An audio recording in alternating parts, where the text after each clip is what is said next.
to different conclusions. Half empty. Half full. But when we live united, we make a real difference in the building blocks of life. Children succeed in school, families gain financial stability, the health of our neighbors improves, and suddenly so do our communities. Real change won't happen without you. Live united. So give, advocate, volunteer, live united. Sign up today at liveunited.org. Brought to you by United Way and the Ad Council.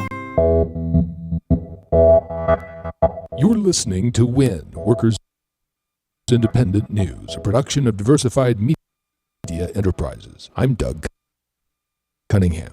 Our Walmart says there will be 1,500 Black Friday strikes and protests at Walmart stores nationwide, demanding higher wages and the right to form a union without retaliation. Walmart workers fired in retaliation for organizing to improve their working conditions are at Walmart headquarters in Arkansas today to demand their jobs back and an end to the retaliation. Our Walmart says the movement to improve the lives of Walmart workers is growing. Amy Traub of the think tank Demos says the Walton family that owns Walmart has a net worth of $144 billion, more than 43% of Americans combined. She says a Demos report shows that Walmart could give all its workers big raises without costing customers a dime. They could do it by not spending tens of billions of dollars buying back company stock. We find that if Walmart reinvested that money in its low-paid workforce, it could give every one of the estimated 825,000 employees who are paid less than $25,000 a year a raise of $5.83 an hour. Senate Majority Leader Harry Reid's move to change Senate rules to neutralize minority Republican opposition on judicial appointments is being hailed by organized labor. AFL-CIO President Rich Trumka applauds Senator Reid for upholding democracy by breaking through gridlock to meet the needs of the country. SEIU President Mary Kay Henry backs Reid's action to end Republican obstructionism as well. She says for too long, a minority of senators have prevented dozens of qualified presidential nominees from being confirmed, often for petty political reasons or for no reason at all. There's a new surge of young, vivacious, bold, energetic power of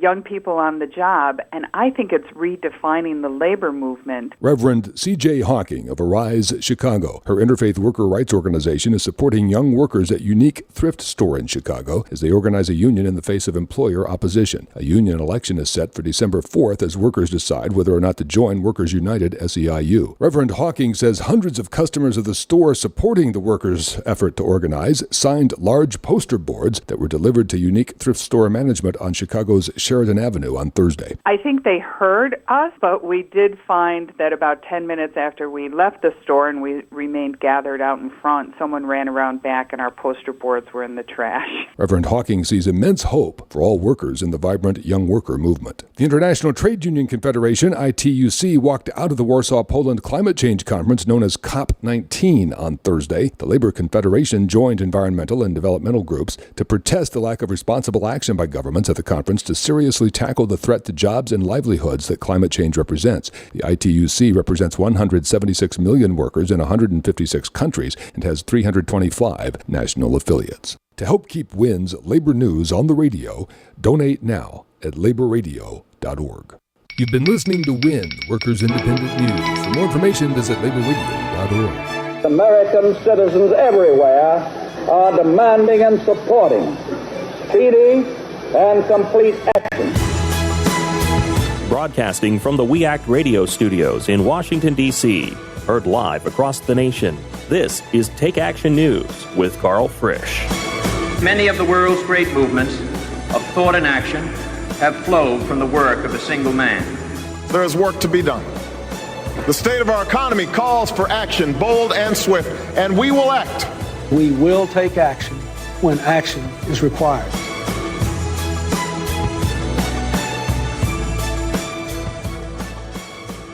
News all weekend. I'm Karl Frisch. You can find more about me at karlfrisch.com. Be sure to sign up for my email list and follow me at Karl Frisch on Facebook and Twitter. Don't forget to connect with the show at takeactionnews.com. We've got Peter and Troy on the controls, and I want to give a special shout out to our affiliate in Chicago, WCPT Chicago's Progressive Talk. Now let's get on with the news. On Thursday, Senate Majority Leader Harry Reid and Senate Democrats went nuclear on Senate Republicans, taking away their ability to block the president's executive and judicial nominees without a vote of 60 senators to end debate. Here's an ad by the libertarian rag Reason magazine riffing on the old Daisy ad by LBJ from the 1964 campaign. They want to do away with the filibuster.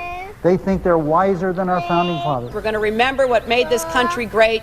We're going to maintain the integrity of the United States Senate. That if the majority chooses to end the filibuster, then the fighting and the bitterness and the gridlock will only get worse. 10, 9, 8, 7, 6, 5, 4, 3, 2, 1. So under the precedent set by the Senate, today, November 21st, 2013, the threshold for cloture on nominations, not including those of the Supreme Court of the United States, is now a majority.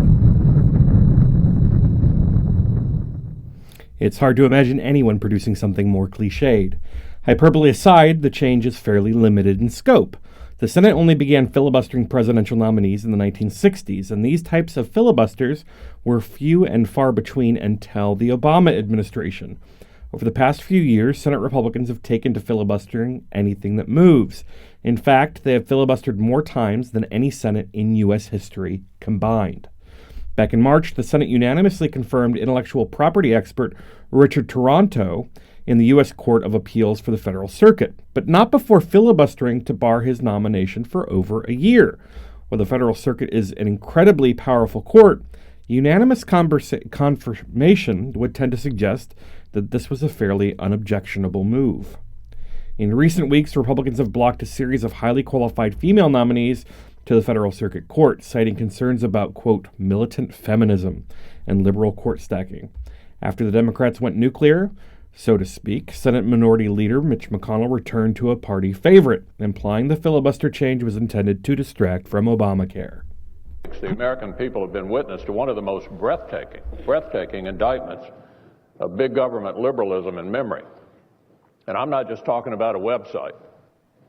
I'm talking about the way in which Obamacare was forced on the public by an administration and a Democratic-led Congress that we now know was willing to do and say anything to pass the law.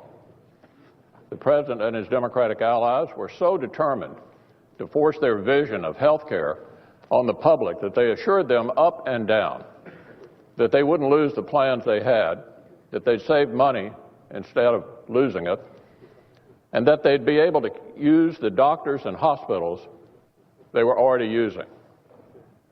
But of course we know that that rhetoric just doesn't match reality.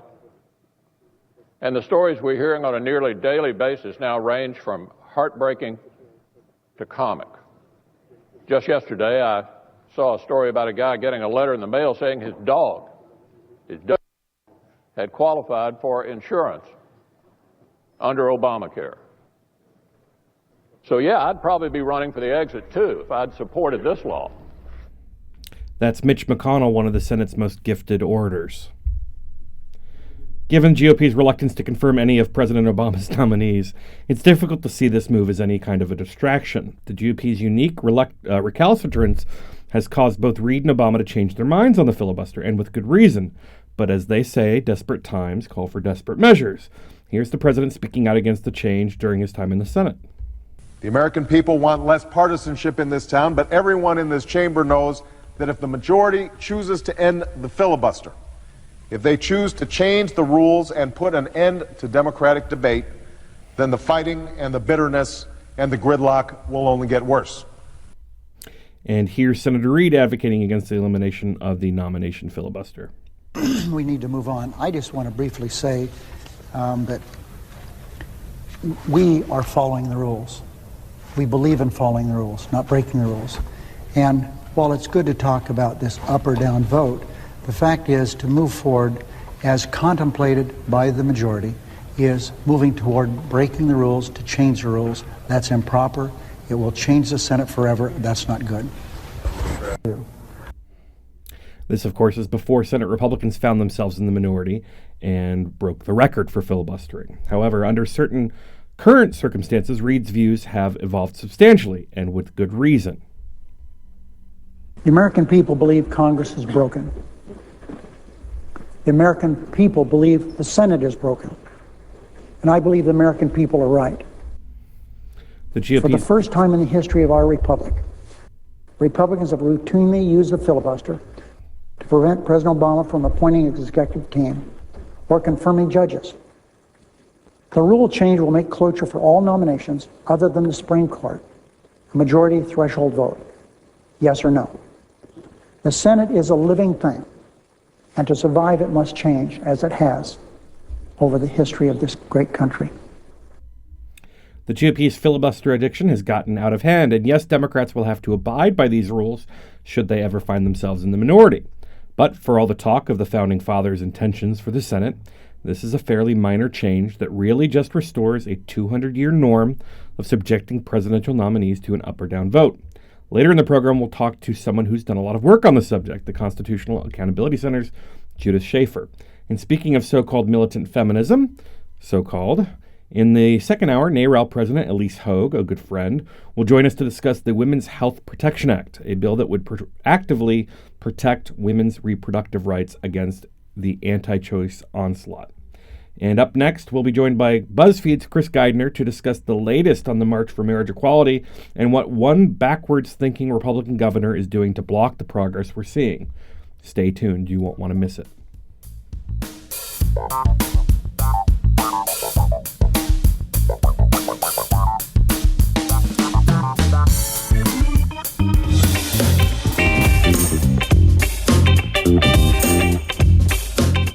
If you're planning to replace your Social Security card simply because you don't have it, you may not need to replace it at all. What's most important is that you remember your Social Security number. Remember during school how you memorized information and answers for tests? In the same way, you should memorize your Social Security number. Knowing your number is important, but having the card may not be. If you really do need to get a replacement card to show to an employer, it's easy to apply for a new one. Find out how at www.socialsecurity.gov/SS number.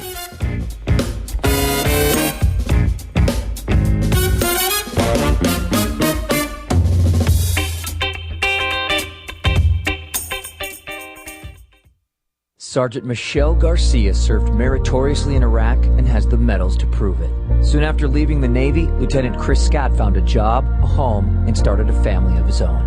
Corpsman Richard Stokely took the skills he learned in Vietnam and put them to good use as a paramedic. But soon after leaving the military, each of these veterans fell on hard times and faced homelessness. Even after Michelle lost all her savings, even after Chris wasn't able to pay his mortgage, and even after Richard battled alcoholism for years, they each reached out for help when they needed it most. A simple phone call put them in touch with a trained professional from the Department of Veterans Affairs. That call got Michelle a place to stay until she could afford one of her own, put Chris in touch with employment assistance, and found Richard a substance abuse program. These veterans are success stories not only for how they were able to help others while serving their country, but for how they were able to let others help them. If you know of or are a veteran in need, make the call. Hey there, Matthew Filipovich here, host of the creatively titled Matthew Filipovich Show, which, by the way, you can hear every single Saturday from 8 a.m. to 10 a.m. right here on 1480 a.m. We Act Radio. Now, I'm going to be honest with you people, I'm not the smartest guy in the world, but I like talking to smart people who are smarter than me, some of the smartest, funniest, most badass progressives out there. People like Glenn Greenwald, Naomi Klein, Cenk Uygur of the Young Turks, Jamie Kilstein, Allison Kilkenny, Alan Grayson, Jeremy Scahill, Jim Hightower, and more. That's right, I said more. Don't believe me? Well, tune into the Matthew Filipovich Show every single Saturday from 8 a.m. to 10 a.m. for some of the best in liberal talk, news, comedy, and interviews right here on 1480 a.m. We Act Radio. Friends, David Shuster here, and all of us at We Act Radio are so proud of our neighbors here in Southeast D.C., especially one of our partners, the Ark. The Ark is at 1901 Mississippi Avenue Southeast. It's the home to some of Washington's best, including the Washington Ballet, the Levine School of Music, Boys and Girls Club, and the Children's Health Project. All provide a number of programs and services within the very same facility. The Ark is also home to the Ark Theater, the only theater east of the river, which hosts a variety of dance, music, and theatrical shows each year. Almost everything you could want is at the Ark, so stop by and see them. The Ark, 1901 Mississippi Avenue in Southeast. For more information, visit the Ark's website, www.thearkdc.org, or call 202-889-5901. The Ark, part of Southeast DC.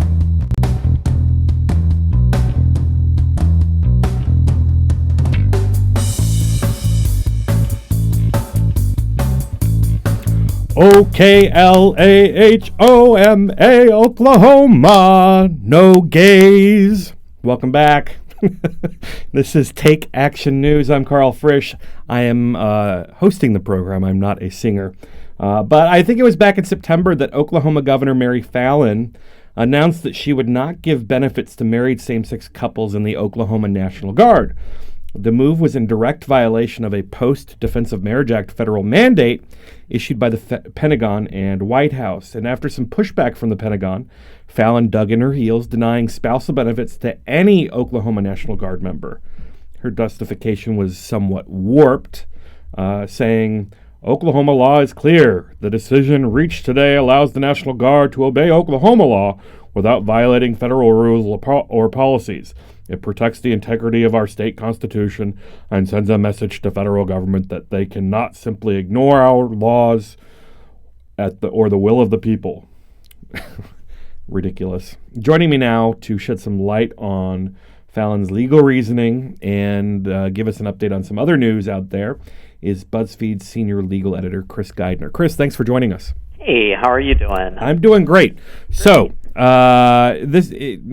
Governor Fallin out in Oklahoma is doing what probably appeases a significant portion of her base, but she's not the only one that's looking at this issue and trying to deny spousal benefits to legally married same-sex couples who happen to be in the National Guard, is she? Well, I mean, she's certainly not, because there are a lot of states with marriage amendments banning same-sex couples from marrying. The initial response to the expansion of benefits to same-sex couples by the military in September was not followed by like a dozen states. And then when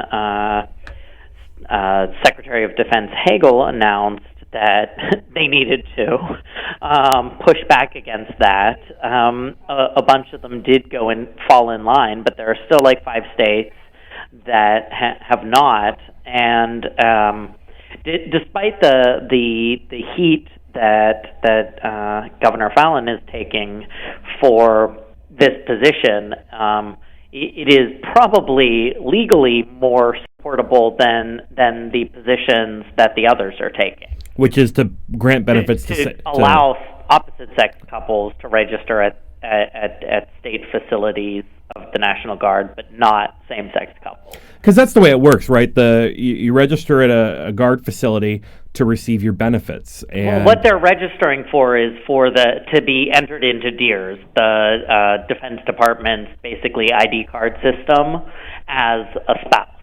Right. Before these benefits, what happened was a lot of them had to be like basically admitted onto base as a guest, right. And not as a spouse. And so when they are entered as spouse, they're able to come and go with all of the spousal privileges that opposite sex spouses have had. But what the states have said is that that they're not because their constitution says that they're not allowed to recognize same-sex couples, that they're not allowed to even process these federal applications with federal funds at state facilities, and have requested or effectively required any same-sex couple that wants to get the registration to go to a federal facility. Well, and that's, to that point, in some place like Oklahoma, the federal government pays about 90% of Oklahoma's military department budget. So right. You know. I mean, the bottom line is that I mean, especially at the states that are not offering same-sex couples the ability to register in a state facility where opposite-sex couples are registering. I mean, there's literally no reason why they can't do that, and I think that the Defense Department is going to hold them to that. I think what we are seeing in Oklahoma, I don't know if you remember, like back there used to be, we used to see this often in schools where when gay-straight alliances tried to form, the school would just get rid of all non-curricular clubs. Right. Which it is. It's I mean, Stephen Colbert last night sort of attacked this position and talked about cutting off your nose to spite your face, and that's I mean that's what it that's what it is, and I think in some ways has the impact of almost making the problem worse for opponents of marriage equality, because it's drawing in people who didn't care about the issue. Well, and when a straight couple needs to go to a federal base to get their ID card, they're going to be upset. Well, and to that point, it just illustrates another example of the problems that same-sex couples encounter as they move through this country that has no uniform way of recognizing their relationships. Right, and we're seeing that now with states with marriage equality, states without marriage equality that are allowing couples to register on bases, etc. Well, and this is of course Governor Fallon, and for folks that don't know, she is divorced, and it's been reported that of course she cheated on her husband before their divorce, so that's what you get from somebody who's claiming that they're doing this to protect the traditional marriage. But one of the reasons that we find ourselves in this position, Chris, is because of the hard work of an attorney that you profiled for BuzzFeed this week. And it's really a great piece for people that haven't really followed the march towards marriage equality. It goes back decades at this point. Tell us about the one lawyer who turned the idea of marriage equality into a reality. Earlier this year, I had talked with Evan Wolfson, who's now the head of Freedom to Marry, and Andrew Sullivan about sort of the idea of marriage, and they were sort of two of the first people on the left and the right sort of pushing this idea, but they didn't get anywhere until a lawyer in New England, Mary Bonato, filed a lawsuit in Vermont and then a lawsuit in Massachusetts seeking marriage for same-sex couples. And although the Vermont case ended up sort of cutting the baby in half and creating civil unions, when they got to Massachusetts in 2003, 10 years ago this Monday, the Massachusetts Supreme Judicial Court agreed with Mary and Gay and Lesbian Advocates and Defenders, which is the nonprofit LGBT legal group she's worked for this whole time, that the state constitution of Massachusetts required that same-sex couples be allowed to marry. Well, and in the 10 years that have passed since Massachusetts became the first, we're now clocking in at 16 states in the District of Columbia, comprising more than a third. 1 in every 3 Americans now live in a state that has marriage equality. Yeah, earlier this week, Governor Quinn of Illinois held a big, remembering the seeing how much things have changed when Governor Howard Dean signed the civil unions bill. He was hailed as a hero for doing that step. And yet he still signed it in a private ceremony, whereas Governor Quinn, needing to burnish his credentials with the Democratic base before his reelection, held a ceremony, big signing ceremony. With a 3,000 person auditorium. Well, and behind him was the U.S. flag and the state flag of Illinois and the pride flag. And pride flags. There were. I'm glad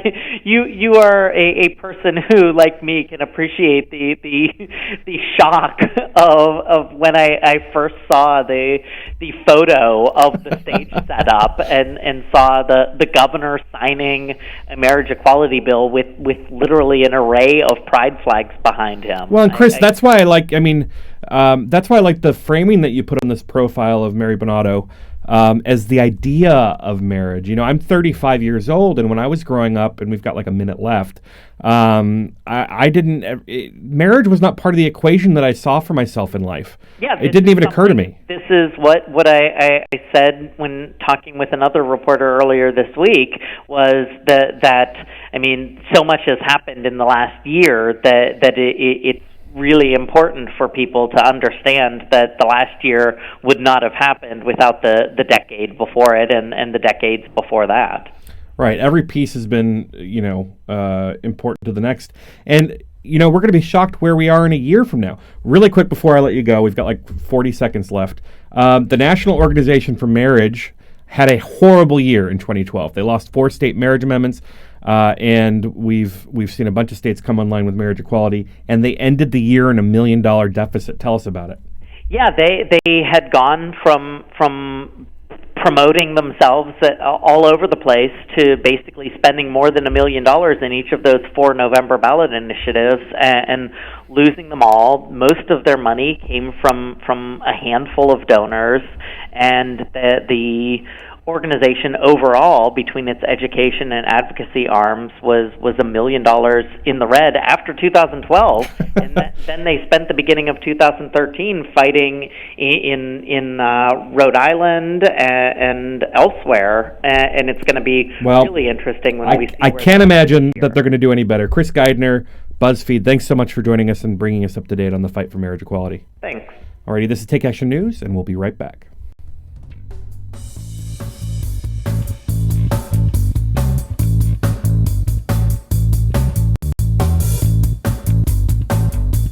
You're listening to Take Action News on We Act Radio, produced at the studios of WPWC 1480 AM in Washington, D.C., your nation's capital. I had a sore in my mouth that just wouldn't go away.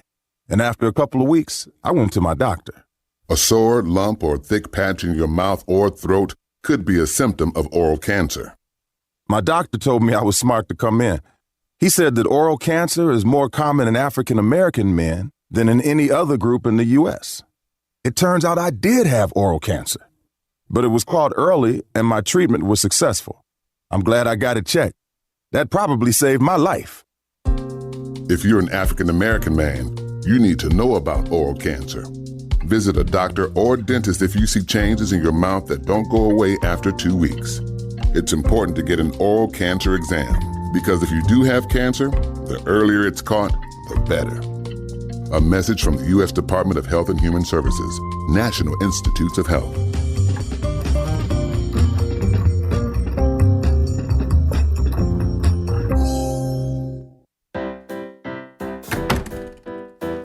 Jeff, I'm home. Hey, Mom. So, what did you do today? I noticed the dishes are still in the sink. I've been busy. Getting your taxes done like we talked about? Oh, I got my friend Dave on that. Hey, he's only charging $20. Not Dave from your high school class who graduated 3 years late. Yeah, he's good with numbers. Won our fantasy football league last year. Jeff, I can't believe you would actually take your... Kidding, Mom. I took all my paperwork over to that preparer just like you recommended. Using a paid tax preparer this year? Visit irs.gov for some do's and don'ts.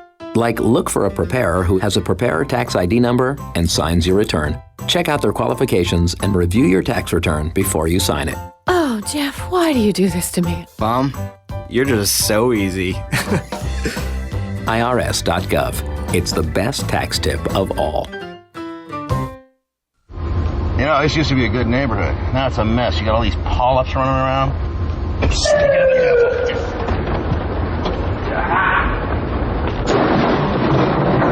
Colon cancer almost always starts with the polyp. Get the polyp early and stop colon cancer before it even starts. Where do you think you were running to, huh? I didn't even see you guys there. Get the test, get the polyp. I want to talk to my lawyer! Get the cure. I got a phone call! CD is for everybody, not just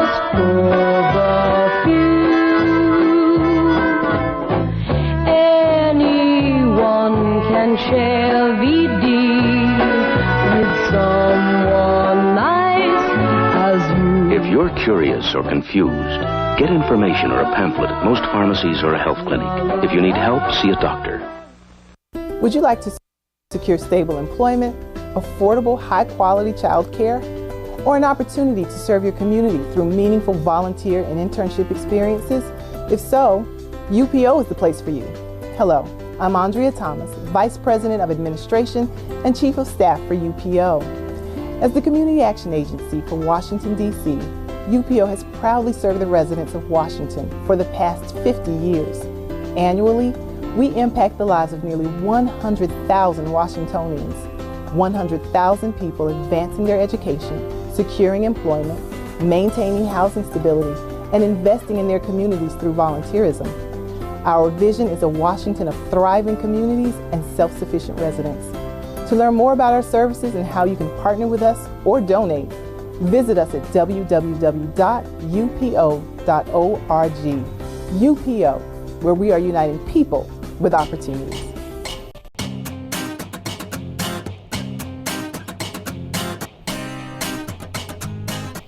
Welcome back to Take Action News. I'm Karl Frisch all weekend. Thanksgiving is approaching, coming up next week. We will have a best of Take Action News next week, so fear not. But with the holiday fast approaching, I thought it'd be a great opportunity to talk to our good friend Tina Dupuis about her latest column, Thanksgiving, 2013's Hunger Strike Roundup. Tina Dupuis, thanks for joining us. Hi, Karl. How are you? I am swell. So, first, I didn't know the history of Thanksgiving. I think I still had a 4-year-old's understanding of Thanksgiving, which was that pilgrims got corn from Indians, and then they made pine cone turkeys or something like that. But as you write, when Lincoln declared the last Thursday in November to be a federal holiday, Thanksgiving, he invited his fellow citizens to use it as a day of atonement, a day to pray for orphans, widows, mourners, and sufferers of what he described as the lamentable civil strife. That's not what we do with Thanksgiving these days, is it? No, instead of having what Lincoln called humble penance, we now stuff ourselves full of turkey and try to beat each other over the head at Walmart for discount electronics. So it's slightly different 160 years later after Lincoln made this a national holiday. I mean, we've always had the Harvest Festival. It's always been about like having a feast and food, but now it's kind of above and beyond that. And so I thought it would be, let's say, entertaining to talk about the people who have used hunger as a means of protest, as a means of getting their message out this year, because to me there were a couple of really notable ones in the news just in the last couple of weeks, right. Really this year, where people have used this kind of tool of nonviolent struggle to let the world know about something that is important to them. Right, and let's just, I guess, tick through them.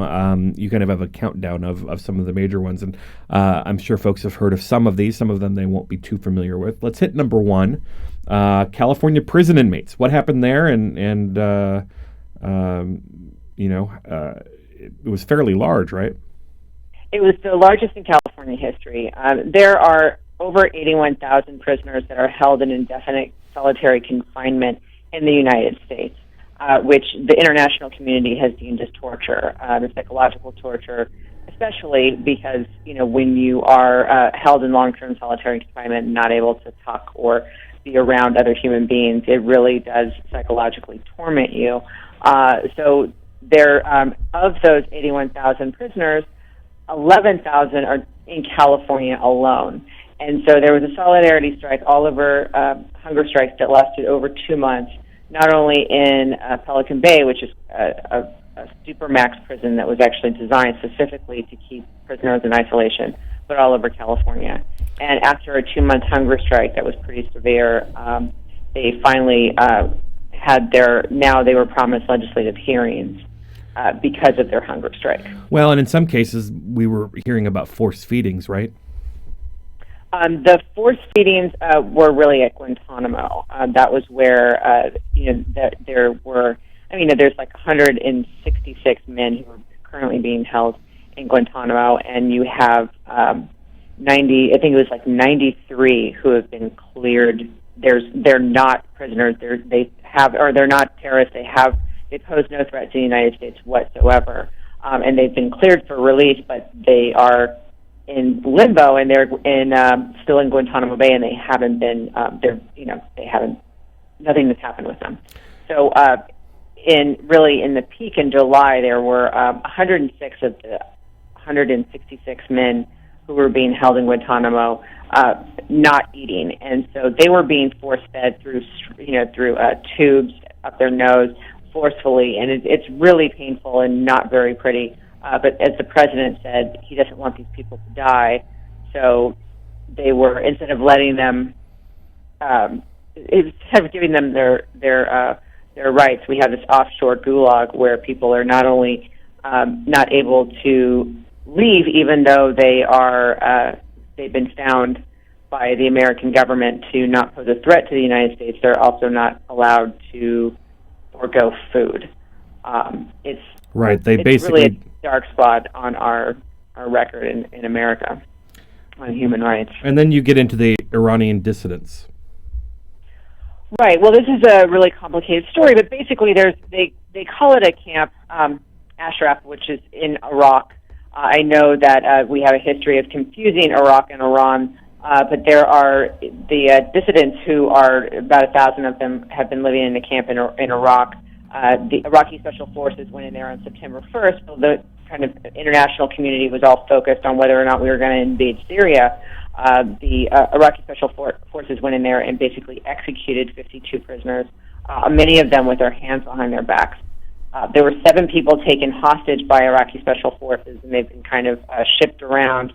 And so the Iranian exiles from over around 6 countries, there's about over 200 of them now, are having a hunger strike to free what they're calling these hostages, because the fear is that they will be sent back to Iran, and then they will be subsequently tortured and killed. Horrible.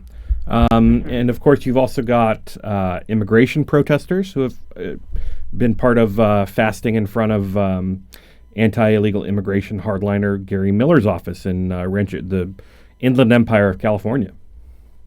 Correct. And the other one, I think probably the most gut-wrenching, and I'm sorry to make a pun, I apologize, was not intentional, was the Filipino climate chief, Yeb Sarno, who was in Warsaw at the UN Climate Summit as now 5,000 of his countrymen were killed in a typhoon. This has been one of the most, he's been a really vocal and passionate supporter for climate change legislation worldwide and to change, to have governments ratchet up their pollution control. And this has really been like a big issue for him because he describes his country as one that's really vulnerable to climate change, obviously. And we saw those effects like while he was at the summit. So what he is doing, he's not calling it a hunger strike. He's calling it a voluntary fast in solidarity with typhoon victims who are not able to find food after the storm. Well, and as we take the kind of theme of Thanksgiving a step further, I'm sure you've written quite a bit about the poor shaming that goes on in this country. So you've probably seen the stories about Walmart collecting food for its own workers from its own workers, or McDonald's trying to tell people how they can make ends meet over the holidays. There's a story about Walmart. Walmart was trying to claim that for the workers that do work on Thanksgiving, that they're getting bonus pay. And if you look at some of the other companies like Walmart, so like Target and places like that, workers who work on Thanksgiving get time and a half, which is could be a nice bump for somebody, even with the paltry wages that they make. But it's now being reported that the way that Walmart does their holiday bonus pay is by basing it against your average hours worked in the 2 weeks leading up to the holiday. And a lot of employees are saying that their hours get cut in the 2 weeks leading up to the holiday, so that they're actually not making that much money at all. What do you think of that? I think the important thing to understand about Walmart is that that the Walmart heirs are the biggest government or the biggest recipients of welfare checks in the nation. We subsidize their workforce, so the billions of dollars that they make in profit every year, that goes to a very, very small minority instead of the people who actually work for them. I think that the more we kind of talk about how outrageous their labor practices are, the more they will be embarrassed. I mean, I keep on seeing these Walmart ads, particularly on MSNBC, by the way, but these kind of like glossy PR campaign for Walmart workers saying that, I started as part-time and now I'm management. Well, I've met management at Walmart who make $1 above minimum wage and still are on food stamps. They also talk about in those PR campaigns that their employer matches their charitable giving. Well, yeah, big deal. Like if you are on food stamps and you're giving what to charity exactly? These are people who qualify now because of the of Obamacare and ACA. They now qualify for the Medicaid expansion. This is the more that we draw attention to. And Walmart encourages their employees to take advantage of these programs. Tina Dupuy, syndicated columnist, good friend of the show, and one of the things that we're thankful for this year. Thanks for joining us. Thank you, Karl. All righty. This is Take Action News. I'm Karl Frisch, and we'll be back after this.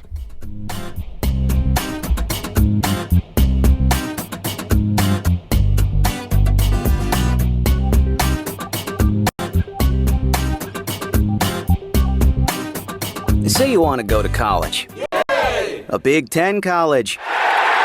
But you don't want to feel like part of the, Is there an answer for you? Of course. Indiana University East. Go Red Wolves! Indiana University East. You'll get the quality of a Big Ten education in a small college setting. IU East offers more than 50 fields of study, from accounting to political science, taught by internationally recognized faculty with an average of 18 students per class. So it's not, student number 95A-6273, please report to. It's more like, hey, John, welcome to class. Best of all, you'll graduate with one of the most respected degrees anywhere, a degree from IU. Don't wait. Go to iue.edu or call 800-959-EAST to arrange a visit to Indiana University East. IU. Focused on you. I had a sore in my mouth that just wouldn't go away. Education beyond high school. A path to opportunity and success for our young people. And the key to building a better life for themselves and ultimately their own children. But for many, all this is only a dream.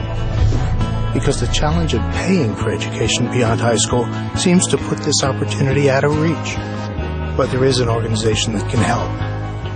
Each year we award $80 billion in grants, low-interest loans, and work study to students in colleges, trade schools, and professional schools.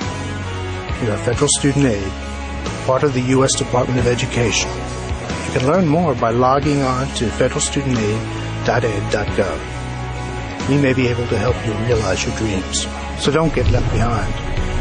After all, the most costly education is the one not begun. Federal Student Aid. Start here, go further. Take Action News is proud to be sponsored by Healthcare for America Now. HCAN is a national coalition of more than 1,000 groups in 50 states, representing 30 million people. HCAN works to promote, defend, implement, and improve the Affordable Care Act at both the state and federal levels. They also try to protect Medicare and Medicaid, increase corporate accountability, and confront forces that seek to take away critical services. HCAN believes in creating jobs, not cutting programs people depend on. HCAN runs comprehensive issue campaigns that mobilize people at the grassroots and define the public debate. HCAN is fighting to protect, implement, and improve the new health care law through national and state-based legislative and regulatory campaigns built on grassroots action, public education, communications, policy analysis, and groundbreaking research. HCAN has become a respected voice and national leader on healthcare while continuing to focus on aggressive field activity. Support HCAN, Healthcare for America Now. When you go on a road trip, you're careful. You follow the signs to arrive at the right place. It's the same online. Read the internet signs along the way, or you may be led astray. For example, look for the .gov at the end of the web address. If it isn't .gov, it isn't the real Social Security website. People are often victimized by misleading advertisers who use terms like Social Security or Medicare to trick the public. These companies charge a fee for free Social Security services. These services include changing your name and getting a new Social Security card. There's no need to pay for services Social Security offers for free. Go to www.socialsecurity.gov. And remember, if it isn't .gov, it isn't Social Security.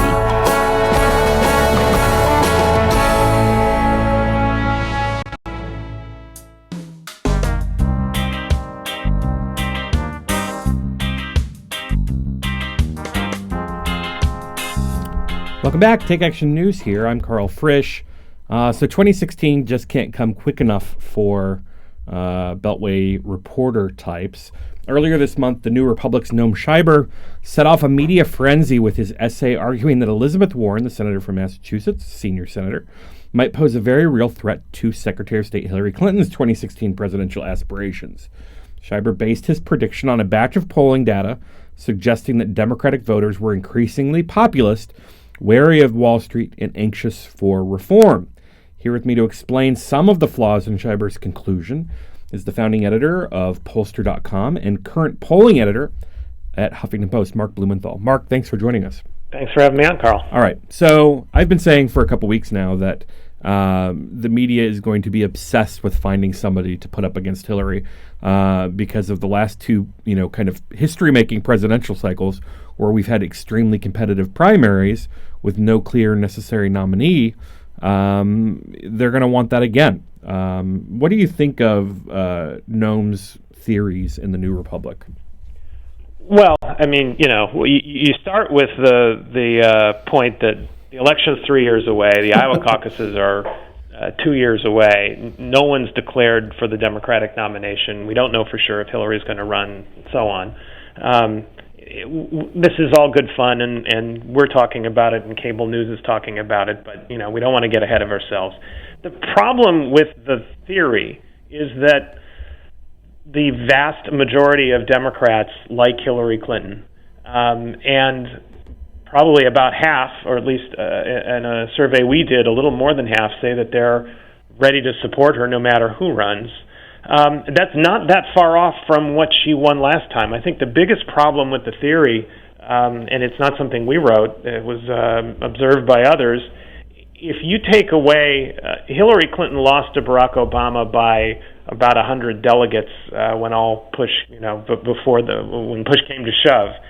If you had taken away the 90% that President Obama won among African Americans across the primaries, he wouldn't have been the nominee. And it's not clear to me how anyone, how Elizabeth Warren running against Hillary Clinton would put that coalition together. In other words, even if she got every other vote that Obama got outside of the African American community, she'd fall short. Well, and to that point, there's also just some political issues. I mean, Elizabeth Warren, for folks that don't know, signed a letter that apparently all the other female Democratic senators signed to Secretary of State Clinton saying that she should run for president. Do you think the media often covers these stories just for the clicks when they could look at some simple polling and discover that their notions are fanciful? I think that the media, we are political junkies, as are our most fervent readers, and our readers and viewers like to think about the next presidential election. It's just sort of human nature. You can argue we should be covering things of more substance, and I'd be sympathetic with that. The thing that we did with the HuffPost YouGov poll, having seen the article, was I saw one other flaw in the argument, which is the assumption that everyone, quote unquote, knows that Clinton would be too accommodating to Wall Street, or that a sort of a populist anti-Wall Street tide would sweep her away. Now, that may be true among activists or people who pay a great deal of attention to politics, but I was a little dubious that that was true among the rank and file Democrats. So we've seen that with President Obama too, right? So in Washington, inside the Beltway, people tend to be more critical of him. I, for one, have been critical of the president for various things. And then you go out there into the rest of the country, and he's got like a 90% approval rating with Democrats in the base. Right. So now everyone has seen early polling asking if people would support Hillary Clinton or some other candidate, and she does, I mean, remarkably well. She runs stronger on those kinds of polls than she did before the 2008 election, when she was the front runner and, of course, lost. But we wanted to ask something simpler. You know, those horse race questions are sort of notoriously volatile and subject to change because other candidates aren't known. We wanted to ask just simply about Clinton, and to ask people who said that they were Democratic primary voters, is she someone who would stand up to Wall Street and the big banks, or is she, if she were president, would she be too accommodating to Wall Street and the big banks? And we just put that simple choice. We also asked it about Warren, and people also had the choice to say they don't know. The result for Clinton was that 49% of potential Democratic primary voters said that Hillary Clinton was someone who would stand up to Wall Street. 29% said she would be too accommodating, and a little less than a third said that they just weren't sure. Well, and I wonder how many of those that think she'd be accommodating think that all politicians are accommodating to Wall Street. Perhaps quite a few. I think the bigger thing is that most Democratic primary voters adore Hillary Clinton. Most of them liked her 4 years ago. They just had two compelling choices. They had two candidates for the most part that they liked. There was some discord toward the end and so on, but it was a tough choice for Democrats in 2008. And for the most part, it wasn't about liking one and hating the other. Right, and to that end, even if there is a fraction of the base that was displeased by the tone of the primary, I would guess that a large portion of those people might have been assuaged by her service in the Obama administration. I think that's the reason why our numbers are better. And if you look at African American voters now, as we did, her numbers are as strong or better on things like her favorable rating or the percentage who say that they'd be willing to support her, as they are among all other voters. So, I mean, this is just like the first piece that we're going to see where people are putting, this candidate X, Y, or Z up against Secretary Clinton. Right. When you look at presidential cycles this far out, what things annoy you most as a pollster about the way the media covers these things? Well, and we're all subject to this too. We talk about the polls we have, but testing the vote choice this early is going to be misleading. Because if you ask someone to choose between a name they've heard of and a name they haven't heard of, people are going to tend to pick the name they've heard of, or they might say they're undecided. But to cover it as though all potential voters have a choice is a bit misleading. Second, and this is the tough part, the presidential nomination isn't a national primary. Right. It starts in Iowa, and the field is usually narrowed at that point, and so voters in a handful of states have this great disproportionate influence, and even before that, there's a process by which activists and party regulars let their voices be heard in terms of who they contribute to, who they encourage to run, who they endorse, and that all helps sort of give cues to everyone else, and it sort of sets the stage for the primaries. That combined with Iowa and New Hampshire, and so the other early primaries set the stage for the selection of delegates. Well, and that's one thing that I've always found interesting about presidential polling is during the nomination fights, you'll often see these questions about electability. The party not in power is looking for the most electable person when you look at polling, but the way that they determine electability is who's winning the primaries. Right. That's absolutely right. And sometimes I think it's influenced by who's leading in the polls. Right. And I think that's where that ends for most rank and file voters. I think for party insiders, I think there's a little more. Well, but then party insiders or Beltway elites, right. Take the inappropriate spin on that to think, right. well, they think they're electable in the same fashion that we think they're not electable. Just right. And you're right that more often than not, candidates start to think that saying I'm electable is a message that ordinary people care about. Generally, they don't. Right. Generally, they say, well, tell me why I should support you. Am I, are you on the right side of the issues I care about or not? I mean, Republicans would probably think that Ted Cruz is electable if he kept on winning primaries.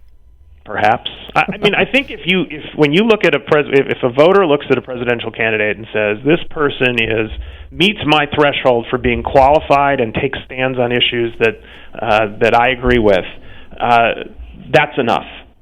If they think this is the right person and the person's either the most qualified or adequately qualified, that's enough. And not to worry about whether they're viable or not. And I unfortunately think we're going to see this going on over and over and over again. Mark Blumenthal, polling director at Huffington Post, thanks for joining us. Thanks, Karl. Alrighty, this is Take Action News, and we'll be right back.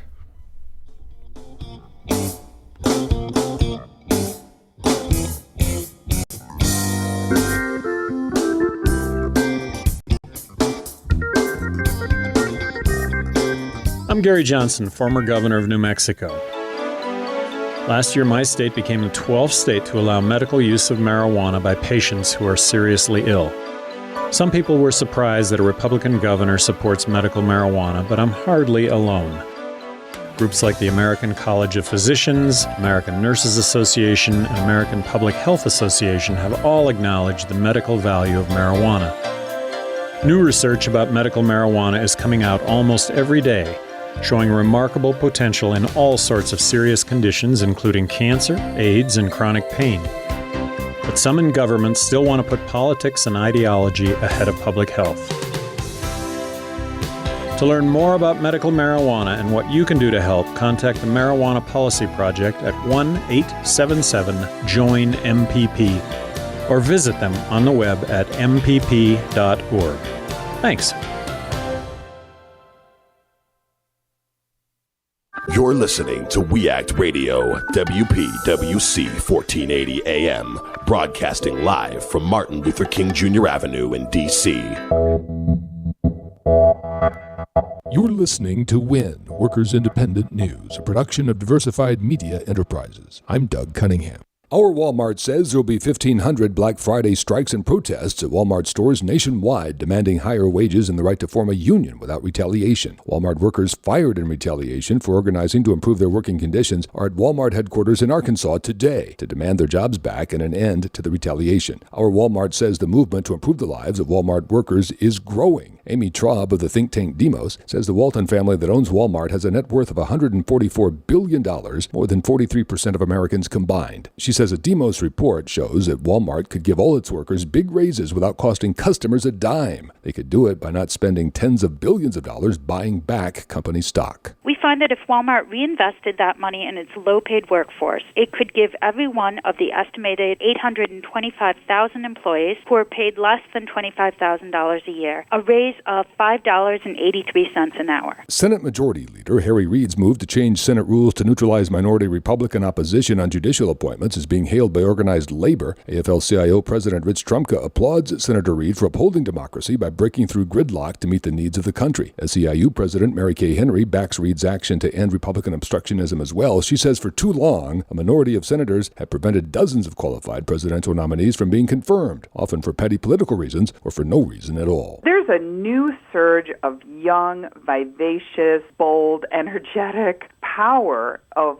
young people on the job, and I think it's redefining the labor movement. Reverend C.J. Hawking of Arise Chicago. Her interfaith worker rights organization is supporting young workers at Unique Thrift Store in Chicago as they organize a union in the face of employer opposition. A union election is set for December 4th as workers decide whether or not to join Workers United SEIU. Reverend Hawking says hundreds of customers of the store supporting the workers' effort to organize signed large poster boards that were delivered to Unique Thrift Store management on Chicago's Sheridan Avenue on Thursday. I think they heard us, but we did find that about 10 minutes after we left the store and we remained gathered out in front, someone ran around back and our poster boards were in the trash.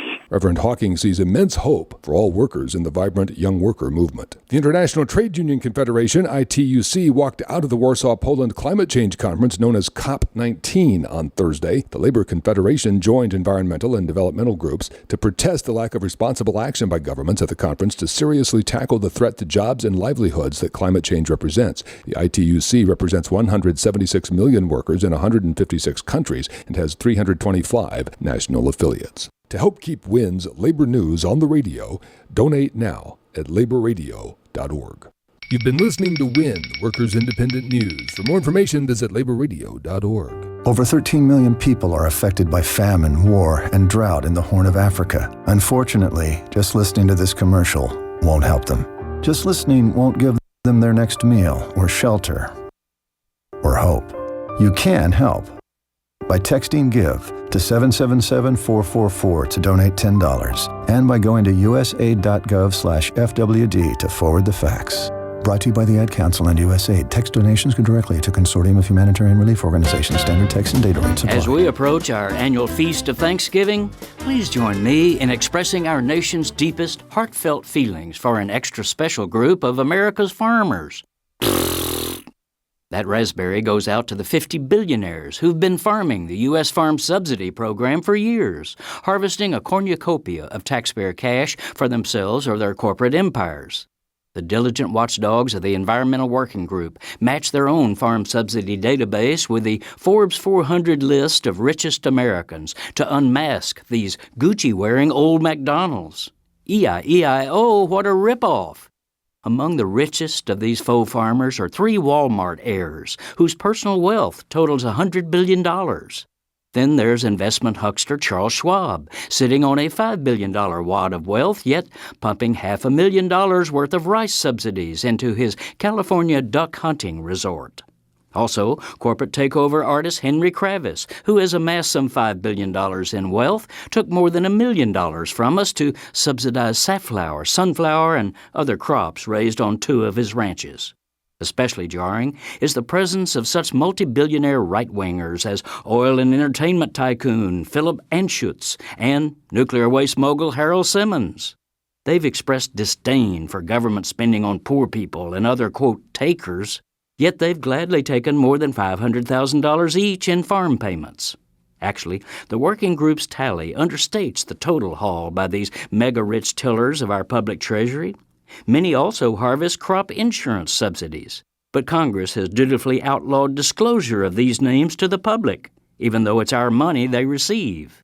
This is Jim Hayter saying, in fact, these billionaires' most profitable ag products are the Congress critters they keep in their corrals. Need an antidote to the progressive blues? Want some good news about how grassroots folks are rebelling against the corporate powers and winning? Well, here's an easy-to-swallow pill for you, the Hightower Lowdown. Hightower's monthly newsletter will give you the lowdown, even as it lifts you up. It's 4 pages a month, jam-packed with facts you can use, actions you can take, and Jim's own Texas humor, all for only $15 a year. To become a lowdowner, go to hightowerlowdown.org. American citizens everywhere are demanding and supporting speedy and complete action. Broadcasting from the We Act Radio studios in Washington, D.C., heard live across the nation, this is Take Action News with Karl Frisch. Many of the world's great movements of thought and action have flowed from the work of a single man. There is work to be done. The state of our economy calls for action, bold and swift, and we will act. We will take action when action is required.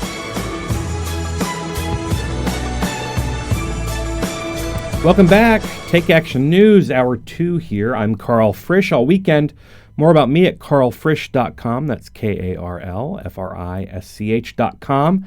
Sign up for my email list and connect with me on Facebook and Twitter and all the other social media that you can possibly imagine at Karl Frisch. Don't forget to connect with the show at takeactionnews.com. If you've been following the Supreme Court like I have, and I hope you are, some big news this week. The Supreme Court voted 5-4 on Tuesday to deny an emergency petition requesting that it block a restrictive Texas law that requires doctors performing abortions to have admitting privileges at a nearby hospital. This is the law that was passed over gubernatorial candidate Wendy Davis's 11-hour filibuster, you'll all recall from earlier this year. The court's ruling will effectively leave 24 counties in the Rio Grande Valley without abortion clinics, substantially reducing access to safe abortions across the state. State officials will tell you that there are much more modest impact on abortion access and will ultimately improve public health. Joining me now to discuss this aggressively anti-choice law is Jessica Mason-Pilko, or Piklow, senior legal analyst at RH Reality Tech. Jessica, thanks for joining us. Thanks so much for having me back. Great to be here. Absolutely. And of course, you can follow her at Hege Mommy on Twitter. So walk us through this, because, the initial stories that I saw coming out was that the Supreme Court had actually said that, they're not going to take this case, which means that everything's fine. That's not exactly what happened, right? Right. Well, so let's go back to the beginning of the legal battle here, because I think that really helps it has a lot more to do with the Fifth Circuit. Yeah, absolutely. So there was a legal challenge filed to only a small portion of HB2, this massive anti-abortion law that has a whole bunch of provisions in it, among them the admitting privileges provision. The lower court had a trial, lasted 3 days, heard a whole bunch of evidence, and ruled that the admitting privileges portion of that law was unconstitutional. As part of that ruling, it issued an injunction that blocks the state of Texas from enforcing that law. The injunction is pretty routine when you have a ruling of unconstitutionality like we had after the trial court.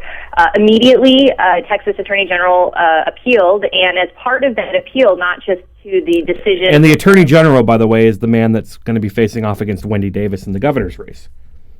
Likely, yes. I mean, this is and a long-term anti-abortion activist. Right. I mean, this is, Greg Abbott is no friend to reproductive rights. Right. So he files the state of Texas files an appeal, and as part of that appeal asks for emergency relief, which is to lift this injunction. So what lifting the injunction does is allows the state of Texas to move forward with enforcing a law that a court has declared unconstitutional, while the appeals process of that declaration of unconstitutionality moves forward. So it's really upside down. Then reproductive rights advocates appealed that decision to the Supreme Court and said, please, this is an emergency. We've got a ruling where a lower court has said the law is unconstitutional. The Fifth Circuit has said, well, that's nice, but we're going to let the state of Texas enforce it anyway. And in the interim, clinics are going to close, and pregnant people who need access to reproductive health care are going to be left without any. And the Supreme Court declined to step in. They basically said, well, it's not our fight right now. Right, sending it back to the Fifth Circuit. Yes. So in January, the Fifth Circuit will hear arguments on whether or not the lower court was wrong when they held that portion of the bill unconstitutional. And in the meantime, the state of Texas gets to enforce the admitting privileges portion of the law, which means clinics are closing. People who had appointments have had them canceled. Those who were already far from clinics may now be even further. I mean, we're talking about a real public health, human rights crisis that's unfolding in the state. Well, and explain to me how this law will realistically impact Texas women.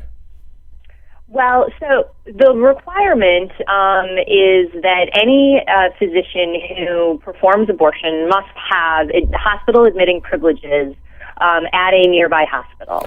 And the argument was that this is for patient safety. 3 days worth of evidence showed that that's just not the case. And in part because the decision to grant or deny admitting privileges to a hospital the factors vary widely on why a hospital would or would not grant admitting privileges to a particular doctor. So there's that consideration. And a religious hospital might deny admitting privileges to a doctor they know performs abortions. Correct. And technically, they're not supposed to. I mean, we have the Church Act that says that they shouldn't do so, but the other factors that hospitals are allowed to consider in admitting or denying privileges provide cover. Right. So you're not going to find a lot of religiously owned hospitals that have physicians on staff performing abortions, for example.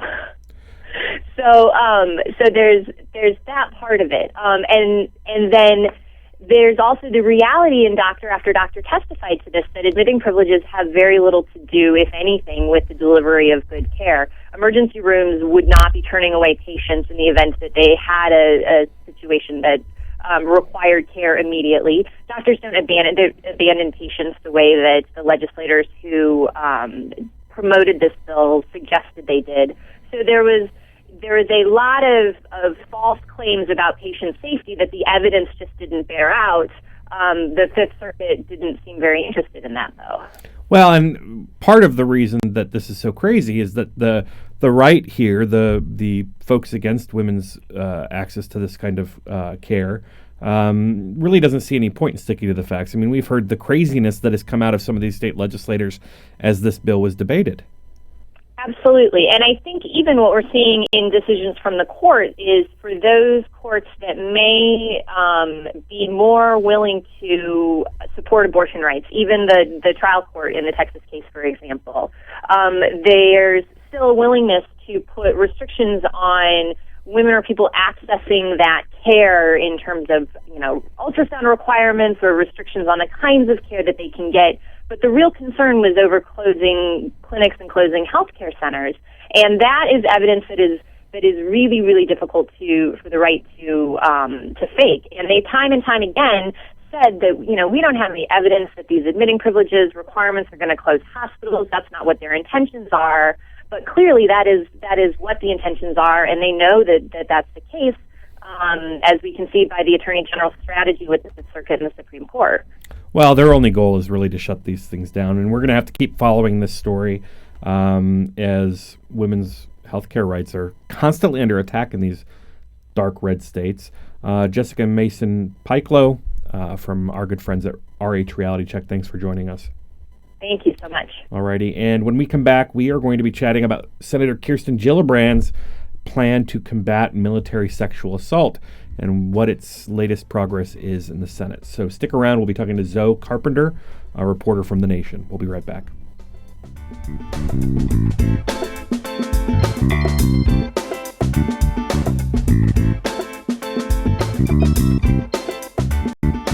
Our children are exposed to violence every day in their neighborhoods, in their schools, even in their own homes. Exposure to violence can have a devastating and lifelong impact. Through community action and leadership at the national level, we're identifying the children who need our help. I'm Attorney General Eric Holder, and I'm asking those of you who have a role in a child's life to take action. Through your attention and early intervention, we can help children in need to heal, to thrive. Together, we can change their lives and their futures. Join the Justice Department in defending childhood. 100% success rate in modifying your home. Free consultations at 10%. Does this sound familiar? If you're in need of assistance with your mortgage, be careful where you turn for help. Loan modification scammers will offer deals too good to be true. Learn the signs so your life won't be turned upside down. Know it, avoid it, report it. For more information or to report a scam, call 1-888-9950 or visit hud.gov/preventloanscams. As a National Guard or Reserve member, you served your country. Now let VA serve you. I wouldn't be here today as a successful woman without the help that I received. Your VA honors your service by providing a wide range of veterans benefits. From home loans to job training, VA benefits can help with some of life's toughest challenges. What's important about VA benefits is they don't just touch you as an individual. They can touch your parents, maybe your grandparents, your child. Go to benefits.va.gov/Guard Reserve to learn more, including how to apply online using e-benefits. I just finished a master's degree recently, and now I'm working on another degree as well. So the military made that all possible. My veterans benefits made that all possible. No matter what the time is, apply for your benefits. You earn them. VA is ready to help you. Achieve your next mission. Learn about and apply for your VA benefits today. Friends, David Shuster here, and all of us at WEAC Radio are so proud of our neighbors here in Southeast D.C., especially one of our partners, the Ark. The Ark is at 1901 Mississippi Avenue Southeast. It's the home to some of Washington's best, including the Washington Ballet, the Levine School of Music, Boys and Girls Club, and the Children's Health Project. All provide a number of programs and services within the very same facility. The Ark is also home to the Ark Theater, the only theater east of the river, which hosts a variety of dance, music, and theatrical shows each year. Almost everything you could want is at the Ark, so stop by and see them. The Ark, 1901 Mississippi Avenue in Southeast. For more information, visit the Ark's website, www.thearkdc.org, or call 202-889-5901. The Ark, part of Southeast D.C. WEAC Radio is a very proud partner of the Start at Westminster, a harm reduction, prevention, and awareness initiative sponsored by the Westminster Presbyterian Church right here in D.C. START stands for Syringe, Treatment, Advocacy, Resources, Training. These are the core elements of the harm reduction philosophy at START. The goal of this program is to reduce transmissions of HIV, hepatitis, and other bloodborne infectious diseases by empowering those at risk of infection with the tools, resources, and referrals they need to take charge of their health. Over the past year, the Start at Westminster tested over 1,600 people, and they're averaging about 150 tests each month. And of course, with the proper funding, that number could go even higher.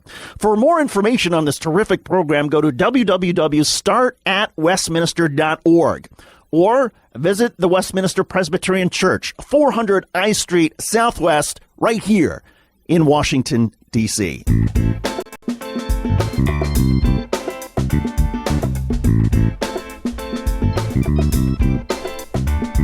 Welcome back. Take Action News. I'm Karl Frisch. So, Senator Kirsten Gillibrand from New York has introduced legislation intended to curb military sexual assault, primarily by removing commanding officers' authority to determine whether assault accusations merit a hearing. The Military Justice Improvement Act would give military lawyers the right to evaluate these types of claims.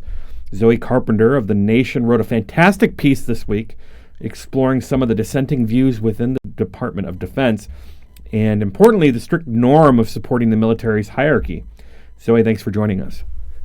Thanks for having me. All right. So I know that there are competing pieces of legislation in the Senate. Can you tell us a bit about that and the movement behind Senator Gillibrand's view of how this should be dealt with? Sure. So in response to revelations that last year there were 26,000 cases of sexual assault from the military, but only 3,400 were reported, there have been a variety of proposals to reform the military justice system to try to encourage more reporting while clamping down on the problem. So some of those things have broad support from Republicans and Democrats and are likely to sail through with the Defense Authorization Act. Things like limiting the ability of commanders to overturn jury convictions and having a civilian review of a commander's decision not to prosecute cases that he was advised to prosecute.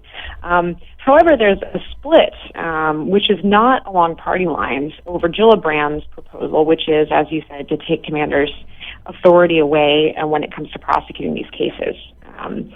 And she has received strong opposition from top Democrats on the Armed Services Committee, Karl and Claire McCaskill, who are otherwise supportive of other reforms for the justice system, and also from the top brass at the Pentagon. They're opposed to this reform as well. Advocates say that this reform is really the most critical piece of all of these different changes to the system because right now victims have to report directly to their commanders when there's a crime against them, and that leads to serious conflicts of interest and more retaliation, Gillibrand argues. So how does the current system fail victims of sexual assault? In so many ways. The overturning jury convictions was one big way. Before, commanders could, the juries would hand down a guilty verdict, and the commanders would just throw that out, and the accused would return to normal service. retaliation, victims who come forward and report crimes against them, for 25% of those survivors, they're attackers in the chain of command. So if they report to their commander, who then, has a relationship with the accused, that can lead to serious conflicts of interest and then this climate of retaliation. So victims have really been coming forward to say that they don't feel like there's an atmosphere where they can receive justice. Well, and you have a quote in your piece from an Air Force JAG officer. It's, we're constantly told in staff meetings and other meetings that we need to fight this, that if Gillibrand's proposal is passed, it will destroy the system. There's never an opportunity to give a contrary opinion.